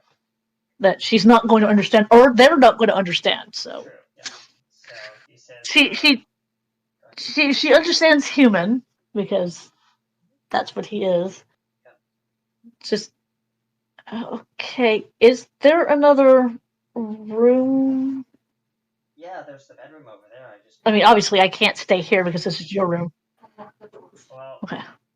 this is the common area for like, hanging out, eating, watching TV. He points to the giant like 40-inch TV in the room. And then there's the kitchenette over there. Whatever you do, don't try to make a cup of coffee because I don't have a coffee maker. And She looks at you blankly. Yeah, she looks at you blankly, going, and what comes out of her mouth? What's coffee? he says, coffee is it's a liquid you drink, and it's very acidic. It's made from a thing called a cocoa bean or like a coffee bean that grow in the ground. And he's trying to explain this at a million miles a minute. Yeah, he's trying to explain it, and yeah, he's explaining it the best way he knows how, and she has the 1,000-yard stare. She has no idea what he's talking about because she doesn't drink it. He says, well, regardless, we don't have it, so don't try to make it because the coffee maker, as you can see, is in pieces and was turned into a remote control for the TV. You can thank my friend Diamond Ace for that one. He likes to take things apart and make them into new. He's not here right now, but he's probably off doing something else at the parks. But yeah, if anything that you find that is technology based that you are passionate about holding on to, don't let him near it. That's all I'm gonna say. And he says, I'll be right back. I have to go do something, but yeah. And he flips away and like probably is in the bathroom somewhere. And you're left alone in the room. And she is taking a look at her.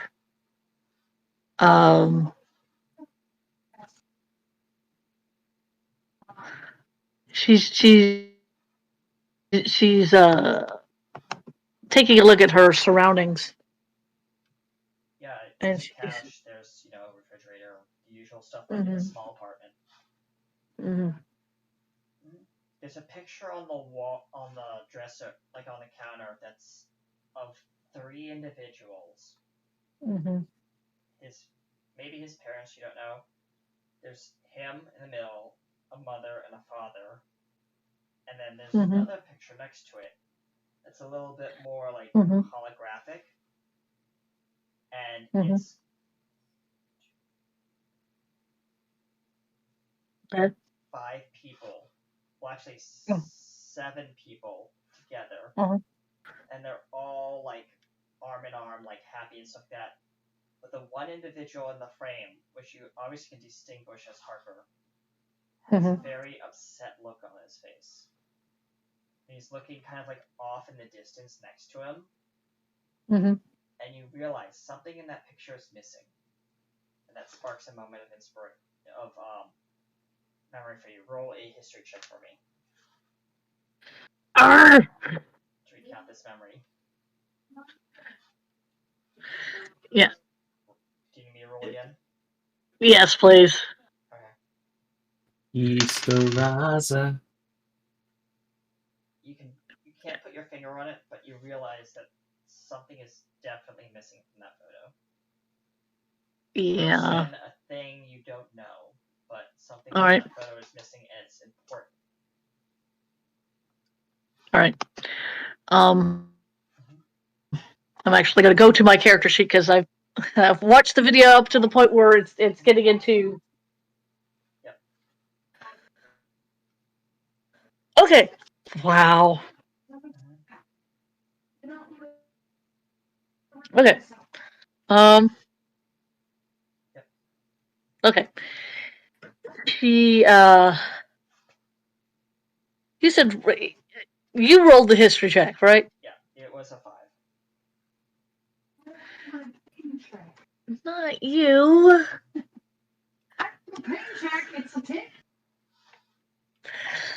Hang on a second. I'll roll the history check. Okay. As you look closer at the image, you actually pick up the hollow projector, and you're holding the projector in your hand, staring at this image. That's a natural 20.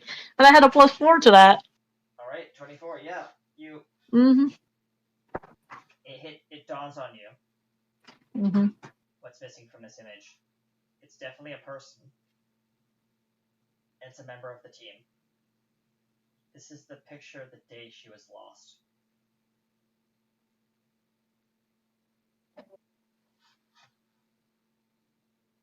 My character narrows her eyes. She counts the number of people. There's 7, right? Yep. There's starting with Acapulus, Uh-huh. Blip, Mhm. Diamond Ace, the 2 Baxter brothers, Mhm. and I think I miscounted. Oh, and Idea. In the frame. And No, so there's 2 people. Well, there's 2 people missing. 2 people missing, yeah. Yeah, there's 2 people missing. Behind you Yeah. is the what's considered like the Titan Tower of like our universe, but like the resort tower. You kind of like blurry. She looks at that picture, right, and she goes, "There's 2 missing." You hear like the sound of like what could be running water, Mm-hmm. and then another sound of more running water, and then the door opens and you hear Harper walks in. He says, She's actually at this point picked up the picture and holding it, and she at it. says, Yep. "Oh yeah, that's my parents." He doesn't realize what picture you're holding. He just sees you out of the corner of his eye holding up the picture. He says, "Yeah, that's my mom and dad." Oh, no, well, no, really, walking closer and says, "Oh, yeah, that was the Who's day missing? we lost them." You kind of see like a tear in his eye. Them. Who's them? My friends Ella and my friend Jess. Jess. He says, How did you lose them? there was this cataclysm event that happened. We tried to save them, but we were unsuccessful. It's our last mission together. He just kind of sits down on the couch and just kind of sighs. She puts down the picture. She walks over to him. You cared about these people. I did, yes. There's some days where I just want them back. We tried everything, built everything we can. I mean, even Project Broadcast. The Big Brother Project. All in vain. And you haven't been able to find them? No.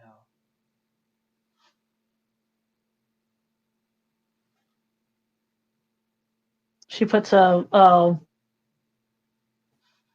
arm around him. Yep. He doesn't like object. He just kind of sits there.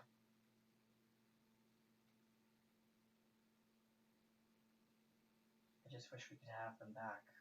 Be a team again. And you can see like static electricity forming slightly in his left eye. As tears like crackling.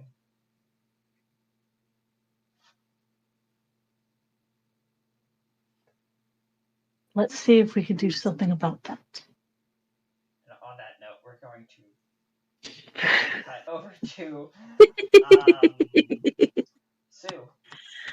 You're Yep. on the station and you're making your way, I guess, to the quarantine zone, or what are you doing specifically? Because Yeah, she's going to the quarantine zone to try to get everybody to the elevator. yeah, so you're going to the quarantine zone. There's a giant blast door down, and there's like a control panel on the outside, and it's showing locked, secured. And what do you do? She'll look at the panel. Can she open the door manually? Yeah, Yeah. you just have to type in an She. authorization code to release the lockdown. Yep. She will type in the back door that she put into it because she's not stupid. Imagine she wasn't. You just hear a rumbling, and then the door slowly raises, and people are like pouring out, and then people just like as people are pouring out, they're just clueless of you. They're just running towards the the space elevators, and like a few other people are leaving, and then they just one of the scientists looks at you. It's like, who are you? And what the hell are you? Never mind. Thanks for saving us. Bye. He just runs away. And the two Baxter brothers are the last to leave the room. I'm And they're Sue. walking- Nice to meet you. She says as they run away. The Baxter brothers walk up to you. It's like, hi, how are you? Where's Sue? She's supposed to be here. And Hi. oh my Yeah. God, what happened to you? What happened to her? As they both look at each other. I was like, another furball in the party. That this is definitely a hair-raising situation to deal with. She does that annoyed bunny thing where her nose crinkles and her ears stiffen. Mm-hmm. I mean, it's not the first time we've had. Hey, brother, it's not the first time we've dealt with. Yes, I'm gonna say it, furries. In our midst, but yeah. Welcome to the party. Sue, I'm sure you have a lot of questions. I'm sure she has a lot of questions. Okay, brother, calm down. We need to get off the station before anything else weird happens. I agree with you on that statement. Yeah, that's why.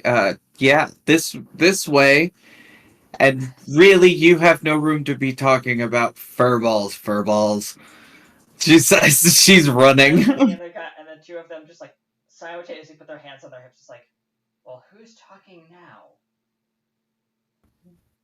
As they like continue to follow, and to be like, well, yeah, if you're I mean, you shit all over the place, and now they're just arguing back and forth behind you as you're just walking.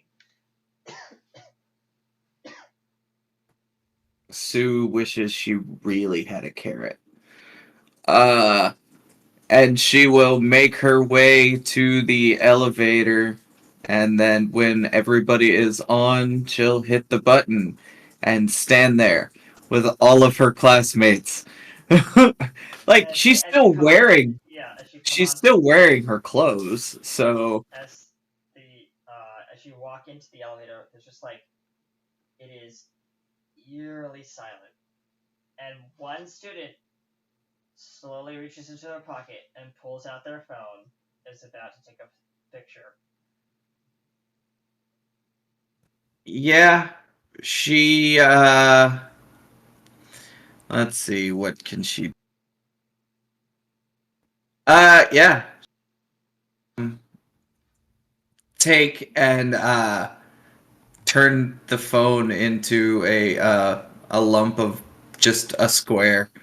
She'll just kind of put her hand out like no, and the it'll like metamorphose into like a little like square chunk of like metal and plastic. He drops the phone. Well, not him, but like the person who drops the No. phone, and backs away and like kind of like gets into like a fetal position up on the chair as the elevator is now like plummeting down towards the surface. He says, what are you? And don't come any closer. And the professor says, Sue, is that you? Yeah. Yeah. What happened to you? Uh I got doused in radiation trying to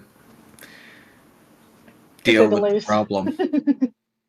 And your your friend literally just tackle hugs you and says, regardless if you're a bunny thing or not, you're still my best friend, and uh, man, are you fuzzy. As he just like sinks his face into your shoulder and just like rubs back and forth. Thanks. Yeah. Oh, okay. This is weird. I mean, I'm still me. I'm just not. One of her Me. ears flop. One of her ears flopped down. Yeah, and he says, uh, oh, oh, sorry, let's go. Uh, so now that you're basically, I guess, like the Baxter brothers, and the Baxter brothers like, hey, yeah, that's not nice, sir. Be nice. He's just making a statement. Yeah, I know, but like, okay, whatever. They're just like still arguing each other, and he says they both stare at you, and it's like, yeah, Sue here is uh, like us, yes, but different in her own way. Oh, come on, just say it. She's a bunny dude person. I was not gonna say it in her face. Well, you said it now. Okay, just. Yes, I happen to have rabbit traits, apparently. And uh, Mark, who is this guy who you've known for years, is like, regardless of what she is, what's happened to her, she's still a person. You need to treat her like that. Treat her like a regular No human more being. pictures. No more playing Tetris. And so I In suggest the we car. all be here to I support was her playing Tetris. in whatever goal, mission, whatever she has planned. And the Baxter's like, well, I don't know if she has a plan or, well, what is the plan? Says the other Baxter. I was supposed to meet Sparky at the park somewhere. One of the students says, who's Sparky? Oh, says Baxter. You mean Blip? Wait, Blip was Yeah. here? Oh yeah, that's right. He E- was here. Sorry, my mind's a little rattled today. But yeah, Blip is one of our friends. He's one of the people from the U.S. parks. He's one of the superheroes you may have met in read about in the magazines. And when literally the other Max just pulls out like a comic book and hands it to the kid. Oh dear. And the elevator is now coming into lower orbit, and you can see like the skylines of Tokyo. Yeah. And what do you do? Uh. Hmm. And She will. Yeah. She'll just wait till it comes to a stop, and then she'll. Yeah. Go find her bag, and then go find Harper's place, or as she calls him, Sparky. all right, and the elevator comes to a stop at the station and says, "Welcome to Tokyo and Worlds of Adventure, a united front, theme parks and attractions. We hope you enjoy your stay here at the parks and have a heroic day." And the Baxter brothers just look at each other like, "I told you to change that phrasing. I didn't have time." Oh well. If you could, guys, make sure my friends are safe, and I will. Certainly do that. We will certainly do that. And they just both like one's elbowing the other. Like, come on, guys, just come this way and stop touching my tail. Yeah. The last thing her normal friends see is she walks out and starts bounding over buildings. And there's the same another one, except this time it's Mark. He takes out his phone and is filming the whole thing. Yeah. It's like, she looks so cool. And Baxter Brothers are like taking his hand. It's like, come on now. Talking to the phone. Oh, what? All right. And Yep. And yeah, yeah. back to Lapis. Lapis has now stopped. She was comforting Yep. Blip Mm-hmm. or Harper, And Blip and says, "Oh, there's like a buzzing on his like belt buckle pants, mm, and you can feel it." And mm. he's like, "Oh, excuse me." Takes out the comm. Yeah, Blip here. What can I do for you? You're supposed to be meeting our new friend at your place. I think she's making her way to you now. Oh, excuse me. I'll be there in just a moment. Bye. And then the comm rings again. It's like, you dare hang up. Click. Oh, that's it. Lapis looks at Blip. It sounds like you are extremely busy. Yes, but I have another guest coming, and if you'd like to Okay. make your entrance, Yeah. From the bottom floor, she hops up onto the balcony with a hey, and she'll walk into from the balcony. slides open the sliding glass door. Hi there. Yeah, pretty much. So Uh, uh, yeah, yeah. Lapis kind of looks at this bunny and goes, "You're the one that got me out from the ship, weren't you?" yeah. Also, I am the girl with gifts, she says, and she'll toss her bag onto the couch. The air in this room still smells like Cheeto dust. Uh, yeah. Uh oh, she does As that you drop rabbit the bag, nose crinkle. as you drop the bag onto the couch, a puff of Cheeto dust comes up. Okay. Well, It's just uh, it's his because he was fixing. Yes, what he was telling me before we had a moment. I think that's Oh. what you call it when you're comforting somebody. Oh, yeah, no. That's just because he's a guy, sweetie. That's not that's just being a dude. Harper just looks at you awkwardly. She and it looks at who? Looks at Sue awkwardly. Oh, You should Lephis kind of looks at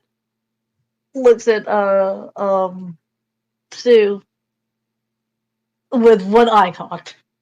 Does the head tilt and does the one eye cocked, eyebrow cocked. Oh, yeah. I mean, my friend's dorm room is nothing but code red and Funyuns. It's ridiculous. Right. And he says, "Well, I guess I need to set up another bed. I don't have another bed.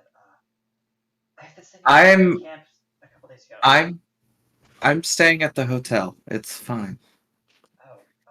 Okay. Well, Considering the station that is up there, I designed.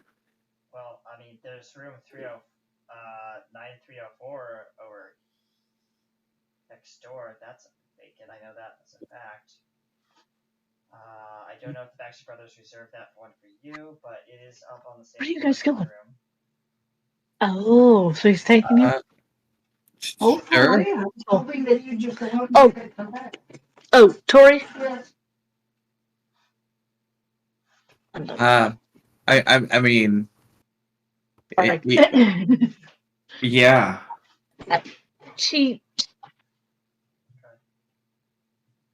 she she looks at the two of you and goes, "Well, it appears that I am on your planet somewhat permanently until I can either rebuild my ship or build a ship so that I can go back." Well, I mean, we do have a. You said you were an engineer, right? A structural engineer, yeah. I You build a space station, for God's sakes. I mean, like, sure, you can I build maybe a I spaceship. designed a space station. Space station But or not? I mean, like, It it was a beautiful space station. I'm sorry, I almost slammed into it. uh believe me, you weren't the worst damage to it. I have no doubt in that. Look, it's obvious that the three of us have been brought together for a reason, and she does that with a question mark. and yeah. So you realize that there's a picture sitting on the coffee table. I remember these guys. Wow, they look a lot younger. Harper just kind of gives you like a weird look, like I'm not that old. Lapis looks at Stu and goes, "Apparently, two of them were lost." Yeah, yeah.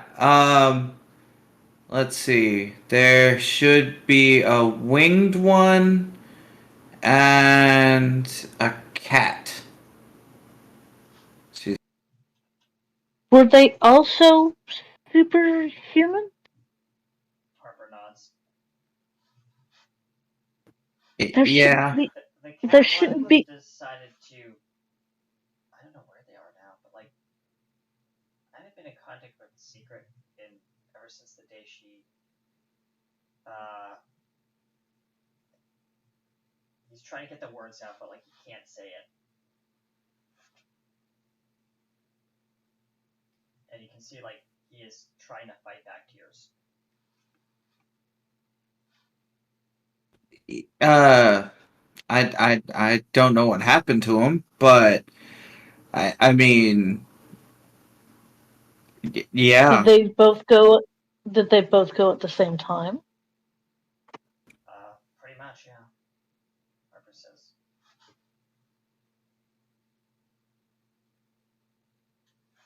was Huh. a cataclysmic event, and well, they disappeared. Yeah. I don't know where they are now. They could be roaming the Earth or the galaxy. Who knows? I mean, you're from I don't know where. Just trying to Yes. Yeah, that is kind of fuzzy. I must have hit my head when my ship went out of control. I know I'm supposed to be here to tell you something important, but for the life of me, I can't remember. And Well, and well, and as she is talking, what both of you notice is as she's talking, she's using her hands to express herself. Mhm. And as she's talking, you see lights being uh, going around her fingers. I'm gonna say everyone who wants to notice that needs to roll a perception check. Yeah. Okay. 22. Harper does not notice it. The bunny What, notices all. nobody notices. 22. Wait, 22. Okay, yeah, you Yeah. notice. Yeah, Sue notices. There's these little lights. It's like a little ball of light that goes around her fingers as she's speaking. Um, Harper's that paying is what attention you. to the frame and is just kind of like staring at it. So he's distracted right now. Yeah, he's distracted, but Sue notices. Uh-huh. Well, apparently not being from this planet is not the only thing you're hiding. Oh, and she stops talking. She moves her hand in. I'm going to use the reference like Wanda does, and you see it's not red, but it's blue on the outside, dark blue on the outside with lighter blue on the inside. The orb that she produces. Um, and she holds this orb and she says, I wasn't planning on hiding that from you. It's just that when I get expressive, it comes out when I don't want it to. And she holds the orb and she's looking at the orb.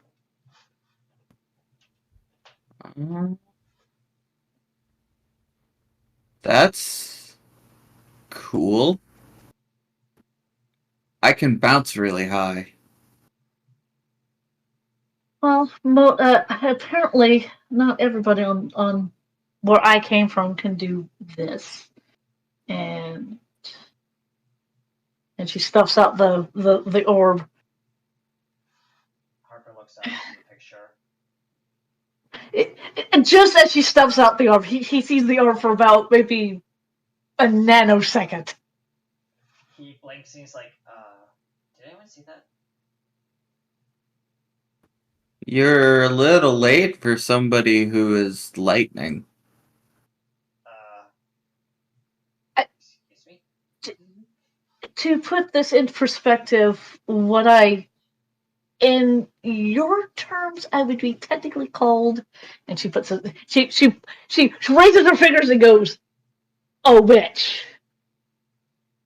Harper We says, don't we don't like using that term because that's a really nasty term, but it does describe what I can do Harper says, mostly. I mean, I had a friend who was, it's like a witch, but it's like a dude who's a witch. It's weird. It's called a Wiccan, but like, I don't know if it's the same thing. I'm not fully versed on the, spiritual slash magic mumbo jumbo. It's not my territory. I am more magical than spiritual. Okay, interesting. Um, well, you're welcome. You guys are welcome to stay here. There's the room next door for you, Sue, if you want to set up shop there. And I mean, I guess welcome to Earth. And when he says that, you actually understand it for this time. Yeah. She understands it, but she doesn't. She understands it. Mm-hmm. she cannot place it because her mind is still. And he says, well, it's kind of afternoon. Now, you said something about getting something to eat. Oh yeah, that's right. Well, obviously I don't have anything here to make, but he goes over to like the wall, picks up the phone. Hi, I'd like to order room service. What do you guys want? This is like holding the phone away.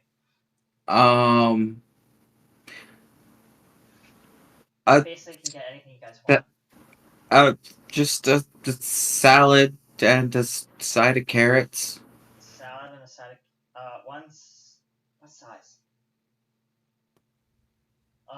One large salad and a side of chopped carrots, please. Yeah. Dressing or no dressing? No. No dressing. And looks over at Sue. No, you mean Lapis? Lapis. Yeah, it's like. She kind of goes. She's never been on this planet before, so she doesn't know what the cuisine is. Okay, can I have two battle burgers, medium well,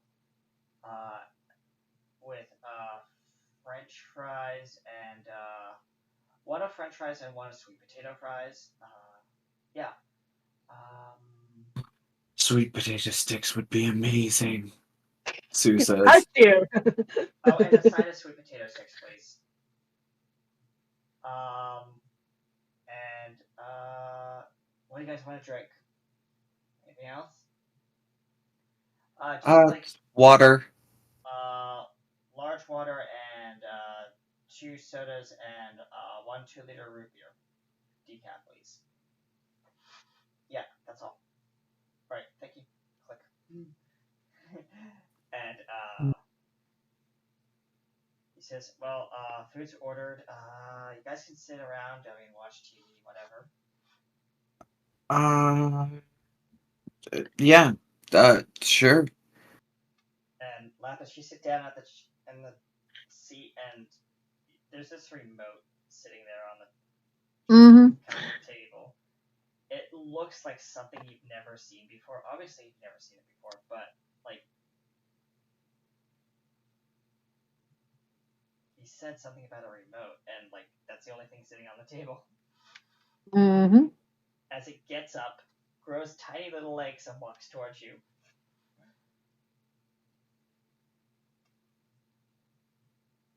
And it's shaped like a tiny little, like, hornet. Do you know what a hornet is? Yes. And it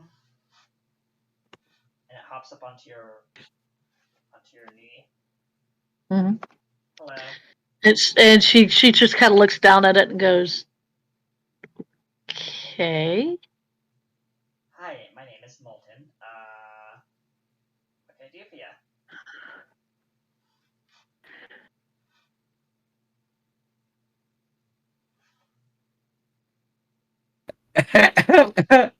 She does not know what to do with this thing. She's just kind of eyeing it suspiciously because. Yeah, this is basically Molten Hornet. Yeah.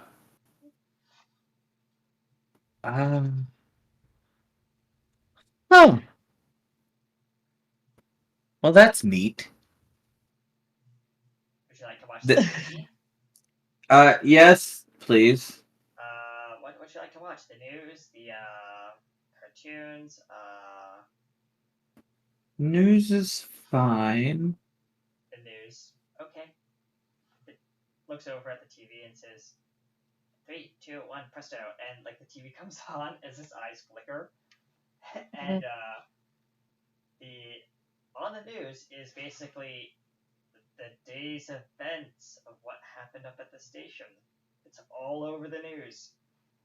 And on the news, also, is apparently a phone video file that they're constantly having on loop of what appears to be a humanoid figure jumping across buildings. And then there's this guy who like does the face view, says, "You see that, folks? That's my friend. They're so amazing." And then the footage cuts. You see like a furry paw grab the footage, and then the film just Yeah. cuts. Sue, you hear this in your head. It's amazing what you humans take pictures of, isn't it? It. Wait, did you say something? She says, looking at. Her lips did not move.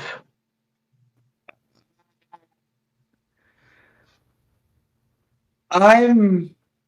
Um. I'm gonna go outside for some air. Hornet says, Hornet looks at you on the coffee table and just skitters over to you. It's like,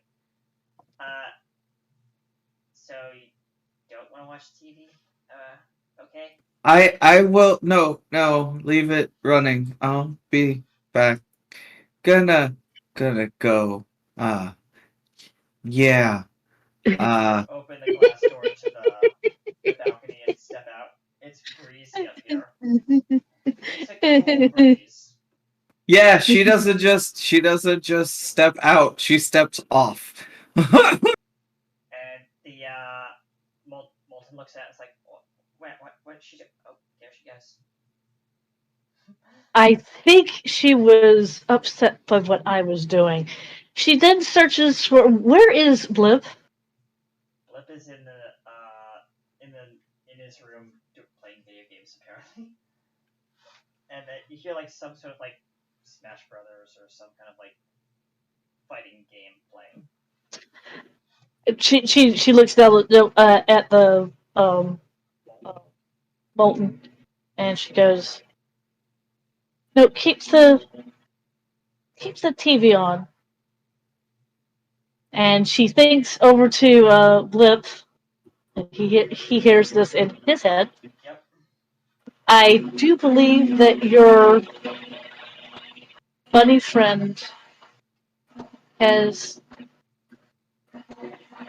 taken a breath of fresh air because of something that happened.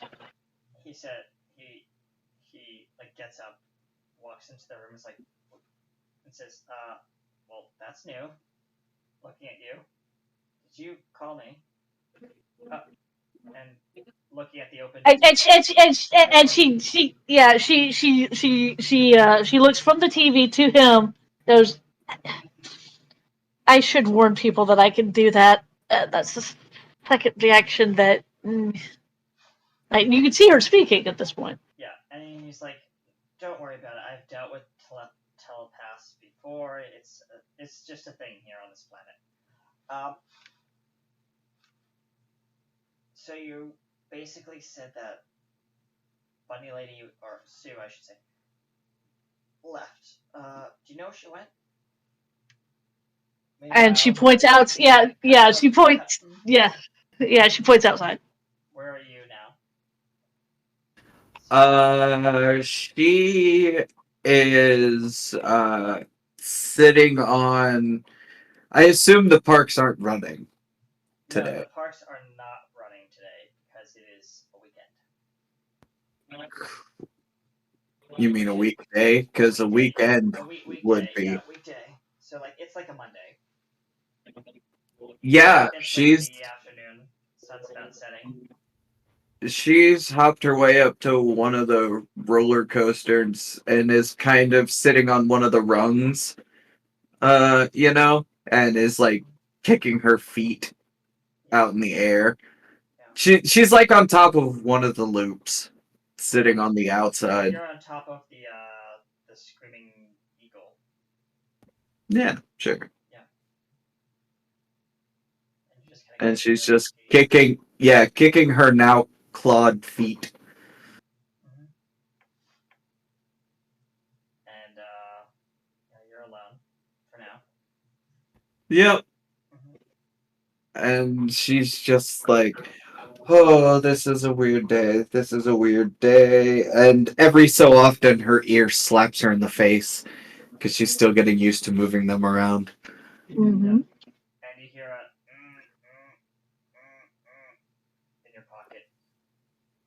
Uh, she'll hit the button, and she won't hold it up to her ear.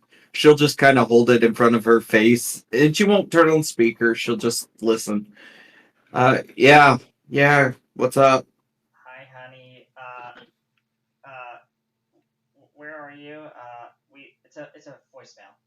Hi, honey. Where are you? We're worried for you. We saw what happened on the news. Are you okay? There's this bunny person here apparently in the parks. Just stay safe. Call us when you get this message. Love you. Bye. Yeah, End she's. message. Recorded today at 1:44 p.m. End of final message. Would you like to Yeah, reply? yeah, yeah, yeah. When the message thing comes up, she goes, "Yeah, ma, I'm good. Uh, I'm good. Yeah, bunny person. Weird. Um, probably shouldn't believe everything you see on the news." Roll a deception check with advantage because they can't tell you're lying. I will roll with disadvantage because her tone is completely like, yeah, I'm totally telling the truth. No lie here. Fair enough. I'm just gonna roll contested because when they hear this, I'm just gonna 6. save that. All right. Yeah. So what else do you want to leave in your message? That's it. And she'll go, talk to you later. Call you later. Bye. Your message has been saved. Do you wish to send it? Yeah. Message sent. You have no new messages. As you close the flip phone. Yes, it's a flip phone. Yeah, she looks and she hops up onto her feet, balancing on the one bar that she was sitting on. And she'll go, right. Oh, wait. Food. Food is back. Okay. And she'll hop off the loop and hop her way back up into the uh, Yeah, balcony. you're making your way there, and at this point, Sue, uh, well, Lapis, the meal has already arrived, and we've already dug Mhm. in, started to Yeah, eat it. she takes one look at the burger, eyes So, it. as you're eyeing the burger, uh, Harper just picks it up with both hands and just takes a mighty chomp out of it and says, "This thing is delicious. You should try one." Just picks up a French fry and just shoves it in. It says, "These are so good." So this is going to be interesting. She picks up the burger Yep, with her hands. with her hands. Yep. Oh, what do you want me to roll for this? What are you trying to do? Well, she's going to attempt to eat it, but Okay, it's roll an intelligence check. a roll an intelligence check. Okay, Yeah, fair. yeah. I was gonna say roll a survival check, but that would be so harsh. Oh no! What? Oh god, I rolled a 1. You That was a fade. yeah, so you roll so you pick up this burger, you're looking at it and you're just like, okay, how do I eat this thing? Yeah, So then you take it and you slap your face with it without opening your mouth. And Harper's like just giggles. Right as Sue bounds into the room. she kind of takes it back. Goes, Sue Sue, you just saw Lapis smear an entirely fresh, lovely burger in our face, and our face is now dripping with all the juices of this burger. Uh, I don't think that's how it works. I gathered. And Harper, I'm going to make another try at this, Mm, and she does, and this time she actually opens her mouth. yeah, and Because the last time she didn't. yeah, but your face is still like dripping with everything, Mm. mayonnaise and yeah, everything else. Oh yeah, oh yeah. Lettuce leaf on your eye and everything. Yeah. Sue will grab a carrot stick and pop down onto the couch, and then shoot immediately back up because she forgot she had a tail. Yep. Ow! Ow! That hurt. Ah! And she sits down slowly. Yeah. Harper's like just enjoying his burger, and he's like, so where? What? I had a slight mental breakdown. I'm good. I'm good. I was hearing voices. It wasn't pretty. Okay. Harper says, And this was the reason why I think they had left. I spoke into their head without warning them that I could speak into their head, and they left. I went to clear my head. yeah, maybe you should, well, okay. Harper's like just trying to figure his words, and he's like, yeah, our friend here, Lapis, is a telepath, I guess.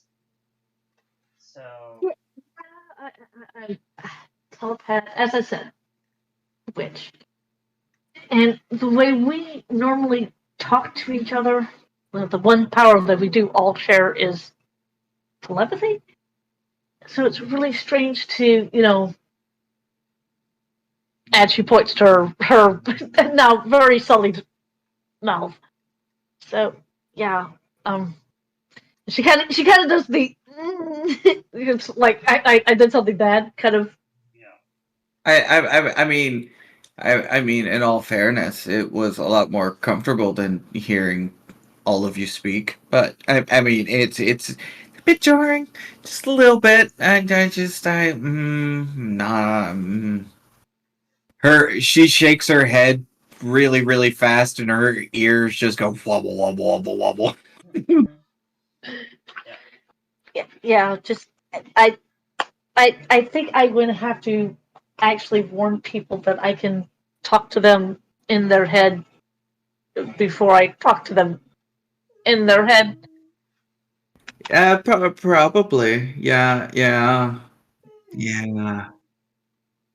a ring at the door. You expecting somebody, Sparky? No. He goes up to the door, puts his eye up to the door. The door flies open as the two Baxter brothers come in. Where is she?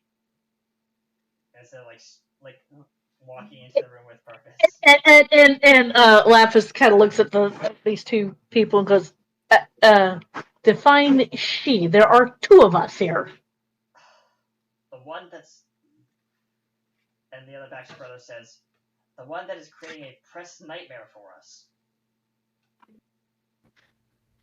Sue is hiding her face with her ears. And Do you mean that pointing to what's on the news? pointing to what's on the news and then pointing to Sue? And Baxter brothers pick up the now squirming molten hornet, pushes it on the head, and shuts off the TV and says, "We need to talk."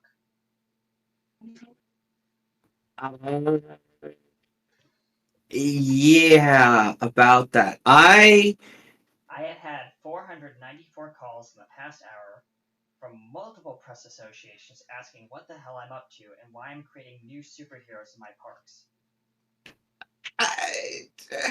Technically, I wasn't at the park. You And, could use and that. the good Baxter Brothers says, "Calm down, brother. It's not your fault. We know it's not your fault. It's not our fault either. They're just caught in a situation that." And the other Baxter brother is like, At this point, while these two are talking to each other, Lapis, with the bird in one hand, produces another one of those orbs in her other. I think I need to tell you about this.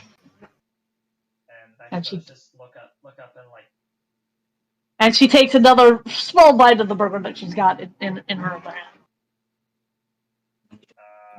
Baxter brothers are like looking at the orb and like, so you can do that. And the Baxter brothers like, great, now we have interstellar superheroes as well. Great, now the news is going to be all over us. As the other one's like grabbing his ears and just kind of like pulling them down like the panic. She stuffs up she stuffs up the arm. Go. To be fair, I had these before your star did what it did to that one. So you could say that what I've got isn't your fault. She smiles. Well, you are kind of the first alien. Well, second, third. I don't know. The Vice President say, well, unfortunately, I now have to have a press conference, and they want you to be present, looking directly at Zoom. Wait, what? I think they want you to be there to explain yourself. And now I've also gotten a call from your parents asking where the hell you are. They are panicked, says the other Baxter brothers. As he Oh holds dear. up a cell phone. He says, "This thing hasn't been stopped ringing for the past hour, and it starts ringing again. Oh god damn it! Here we go again. Picks up the puts up to his ear. Hi, yes.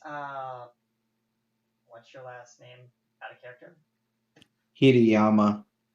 Hi, Mrs. Hiliyama. Yeah. No, I don't know where they are right now. No, I've never seen them be in our parks right now. They're probably up at the hotel. You might want to call them and see if they're I think they're having a powwow with their professor. No, they definitely weren't up at the station. Okay, you have a great day too. Bye. Click. There was anger shouting as he hung up on them. Yeah, she. In There's a good chance. Japanese. Yeah, she heard everything. Uh, right. Yeah.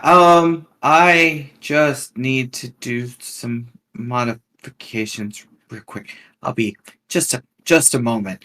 And she's going to grab a pair of scissors and say, you can borrow my jeans after I'm done. Give me a moment. She'll grab the skirt out of her bag and she's going to cut a slit in. She's gonna like hold it up to her, mark it, and then cut a slit in it where her tail can pop through, Yeah.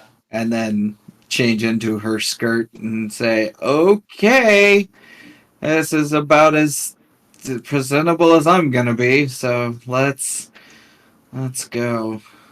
And the experts are like, okay, well, I mean, the press conference isn't until tomorrow morning, but yeah, it's kind of late, but like, I mean, the Fair. I think what we would both benefit by is maybe some rest before this news conference. And If you need to have a news conference about me being your first alien with abilities, Let's get to that road when we come to it. I don't think the Galactic Council has decided on anything yet. They're still kind of investigating what happened up at the station. But if that's that does fair. come up to a situation, we can discuss that on a later time. Right now, we're kind of dealing with the Sue situation. Is this the other Yeah, factor? that I would look more quote presentable unquote than, no offense, a bunny.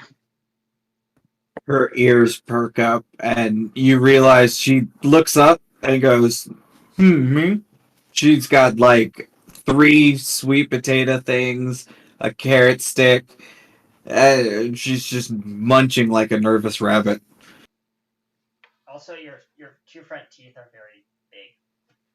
Yeah, they're a bit longer than they used to be. Yep. And Um, yeah, and Lapis goes, okay, just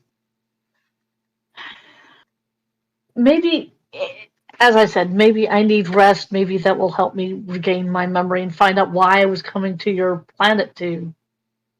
I know it was I was coming to your planet to warn you of something, yeah, but it's all a mess. And when I was talking to the station AI, I think their name is Idea.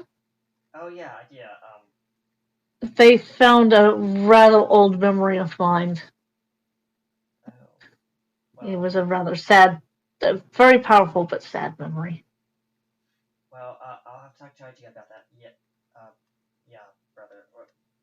Maybe we should stop asking questions about what's going on and just kind of just chill. But like, there's so much to do. The other Baxter brother puts a paw on the other brother's shoulder. We can deal with this in the morning. You're right, brother. Let's leave our friends to do what they need to do, and we'll be back in the morning. You guys have fun. And the other Baxter brother's just kind of pushing the other Baxter brother out of the room. Come on, leave them alone. Just Yeah. let them do their thing, and almost shoving him out the door. Come on, go. Move Well, on. I'm yeah, sorry about my brother. He's a little eccentric. Bye. Close the door. yeah, and Sue, not meaning to, but she's like, okay, I could turn that phone into a square. I wonder what else I can do. Just kind of pushes her hand forward a bit, like On the you know, coffee table no, on the towards the door, towards the door. and a gust of wind comes from the palm of her hand and slams the door shut. And she just kind of, oops. And It's the two Baxter brothers are on the behind the door, and they're like, "Well, I guess they don't want us visiting anymore." As they hear the door slam behind them, and the other brother is like, "Yeah, that was sorry. because of you." And we hear them quietly arguing down the hallway. Yeah, as they walk to the And elevator. Lapis looks at Sue and goes, interesting. You could That create was weird. wind. I don't. Eh, I guess. Hmm.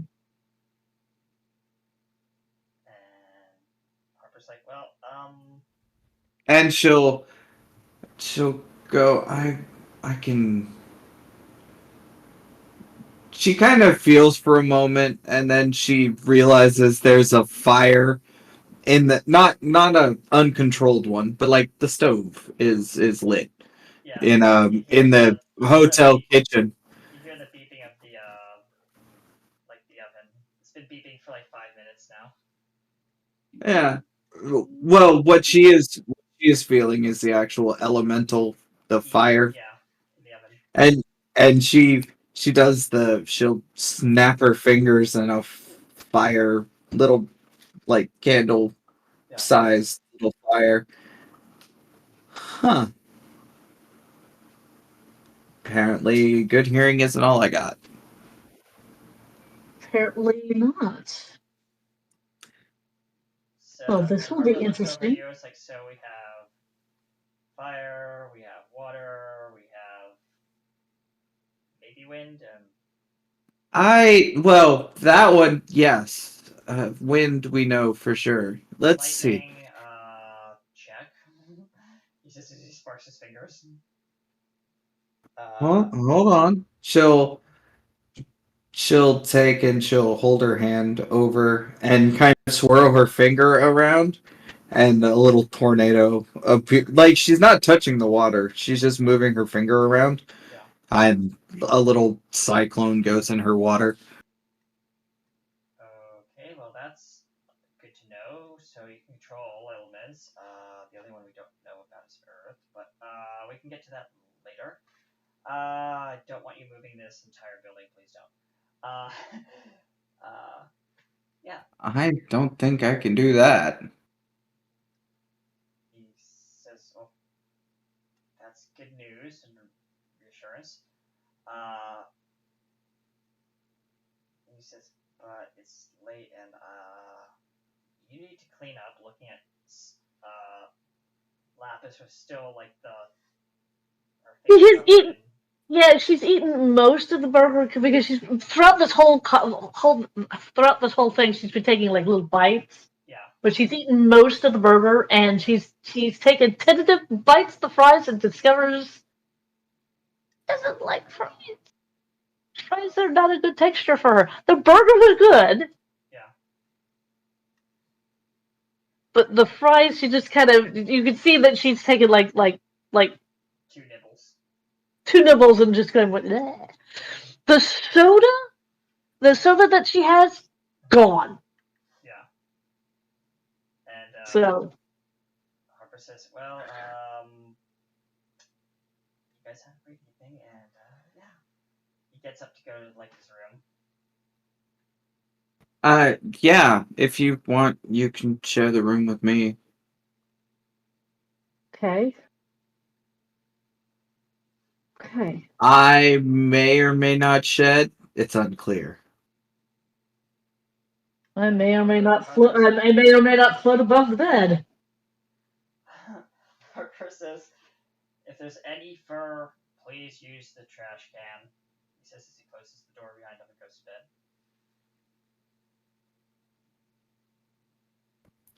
You guys are left I alone in the living room. Well, this has Lapis. been a day. Hey, Lapis nods and goes, "Yes, it's been a day,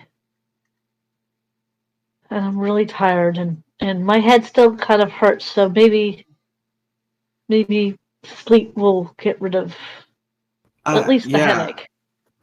Yeah, I think they had us set up in this room over here. Yeah. Yeah. And she And wanders in, and she don't lie. She wanders into the bed, lies down, out. and so you're in the living room with the TV still going, and there's Yeah. something on the TV. Now, breaking news. Apparently, today was not the only thing happening in the parks, but apparently, almost 2 hours after you left the Screaming Hornet, not the Screaming Hornet, the Screaming Eagle ride, there was a few riders who were stuck into the park and decided to get up on the ride. There was a lightning storm of something, or some kind of weird lightning event near this ride. Isolated storm, super small isolated storm, and 2 riders were involved in an accident. Their whereabouts are unknown, and that is where we're going to end today's game. As you're staring dumb-eyed at the TV. Yeah. I could just hear a secret. What kind of chaos can we cause today in the parks? All right. Thank you, Well, gentlemen, for joining us here on Heroes Core Worlds of Adventures: A United Front. IMP Kenny USA, aka RT Studios, Harper West, aka Blip, and I'll pass off to our terrestrial friend. Extraterrestrial or the Earthbound one? Extraterrestrial. Oh, yes. I finally finished my character. I am Lapis Witch. I am, lack of a better term, someone who can control magic. So, that's the reason why the orbs and stuff. Um, I am played by Trisha Welsh, and I will pass it to our terrestrial Haragon. Yeah. Hi, I am Katie Wynn, and I played Mitsuki Hideyama, who does not have a hero name yet. Still Yet. come up with one. Uh, I've got She one, but is- it's already been used at least once. she's, slowly having a panic attack, as it becomes a reality that she is now a, humanoid rabbit person. Yes. Yes. And as for She's what's not happening- sure how she feels about the red hair. Well, she could always dye it later, but whatever. As for what is possibly happening in the parks in Tokyo, we'll have to find out next week in Heroes Core World's Adventure Season 2, Episode 2. And I forgot the title already. Dang it. Oh, Heroes Core. Now, wait a minute. You mean to tell me that you forgot the title of your own show? Heroes Core Episode 2, Crescent Dawn. Crescent Dawn. Wow, what a name. Yes, and as for what's happening in the parks, who knows? We'll see you guys Oh, next look. time. oh look, secret lunch. You stay away from me. You have to catch me. And don't forget, I'm protected by two very powerful sisters. I don't have to catch you. She points at the black cat of evil. And we'll be see you next time in the parks. Until then, we better hop out of here. Bye, guys.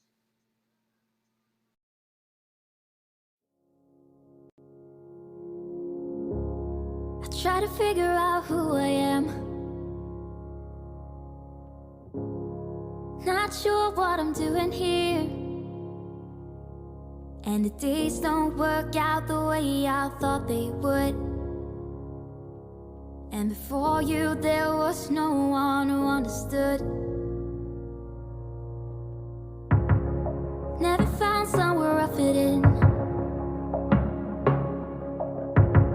Until I met you, I was feeling lost. But you're the one who can make it go away. All you have to do is look at me. Sometimes I can't breathe, but it feels like you're the one who saves me. When I try, but don't succeed. Yeah, it feels like you're the one who saves me. The one who saves me.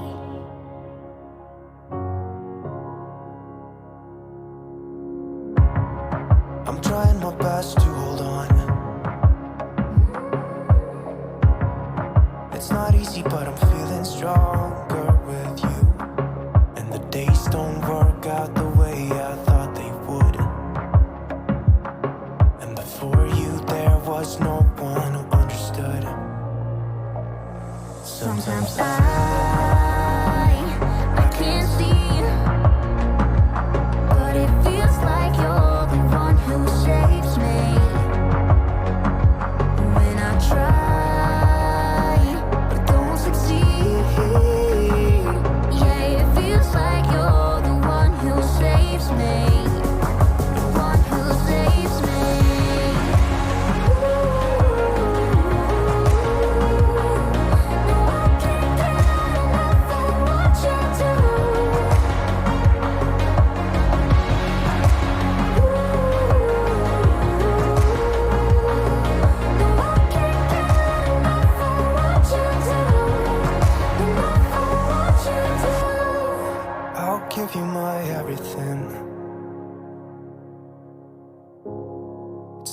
much, but it's all I have.